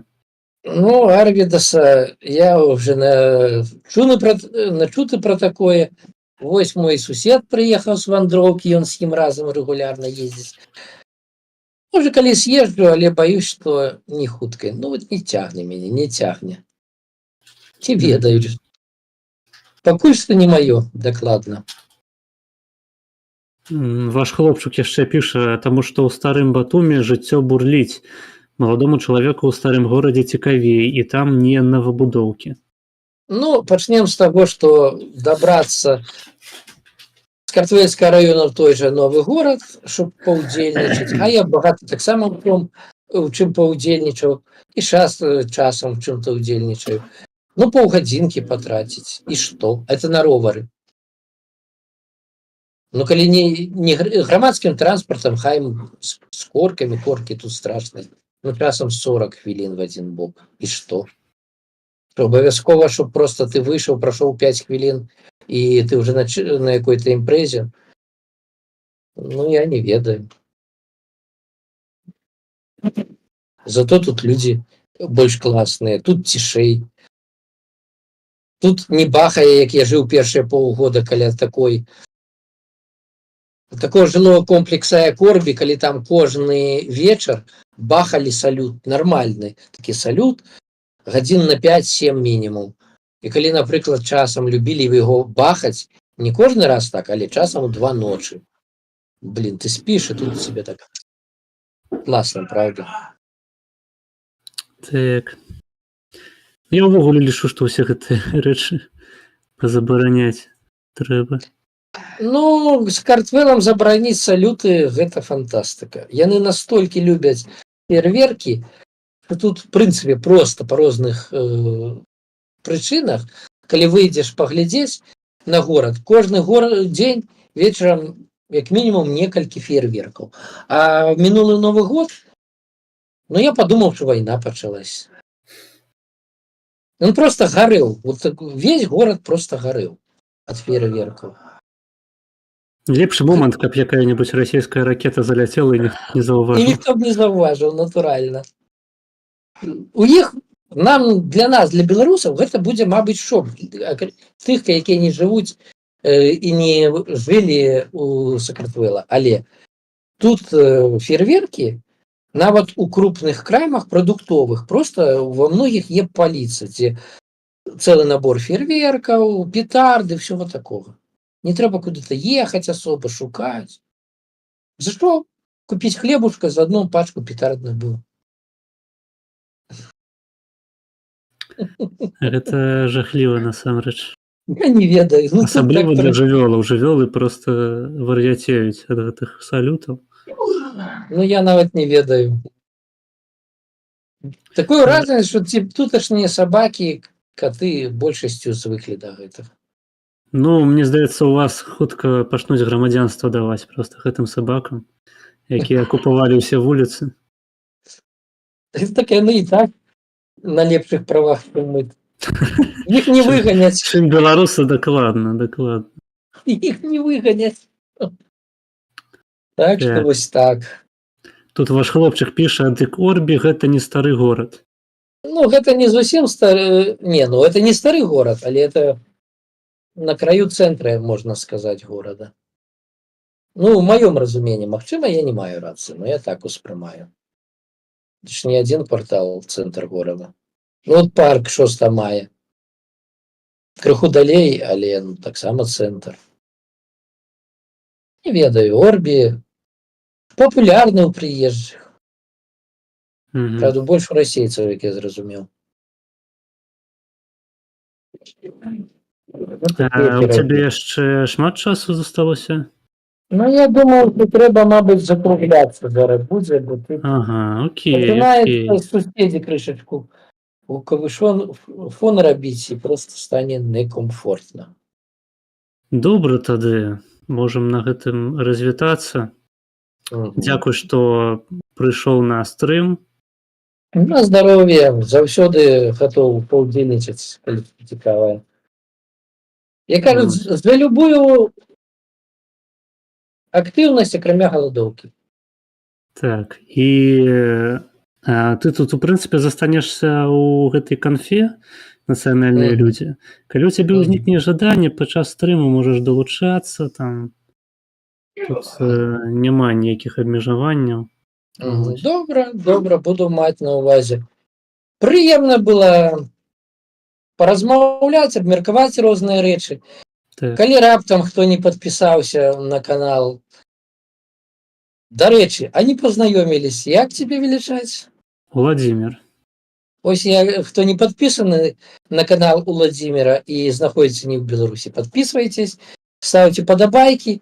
Ну і блин, нават калі будзеце глядзець потым, напішыце які-небудзь камент наконт таго, што мы абмяркоўвалі. Нават можете напісаць: ах, вы галавнікі сраныя. Гэта таксама нармальны камент, таму што ён прасоўвае контент. Да пабачэння. Так, давай, да пабачэння.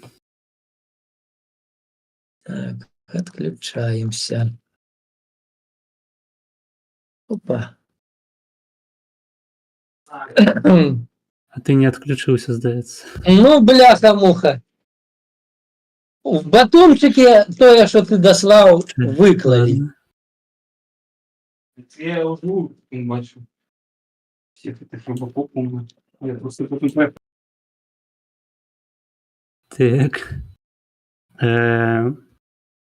Выводзячы, зараз усё добра бачна, таму што я выкінуў з уха з канферэнцыі. Ну, тыпу, я яго перакінуў канфу для агентуры, таму што ён забыў адключыцца. Не, здаецца, ўсё добра. Так.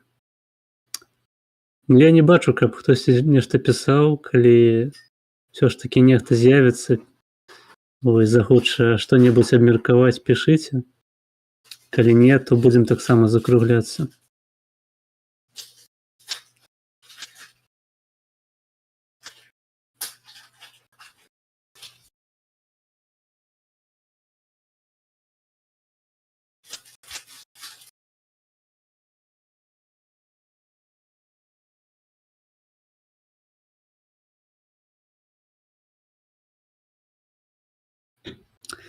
Ваш хлопчык піша: закругляйся. Ну окей, тады да пабачэння. Тыя, хто будуць глядзець у запісе, пішыце каментары, падпісвайцеся, ставце падабайкі. Прыходзьце на наступныя стрымы. Усім дзякуй і да новых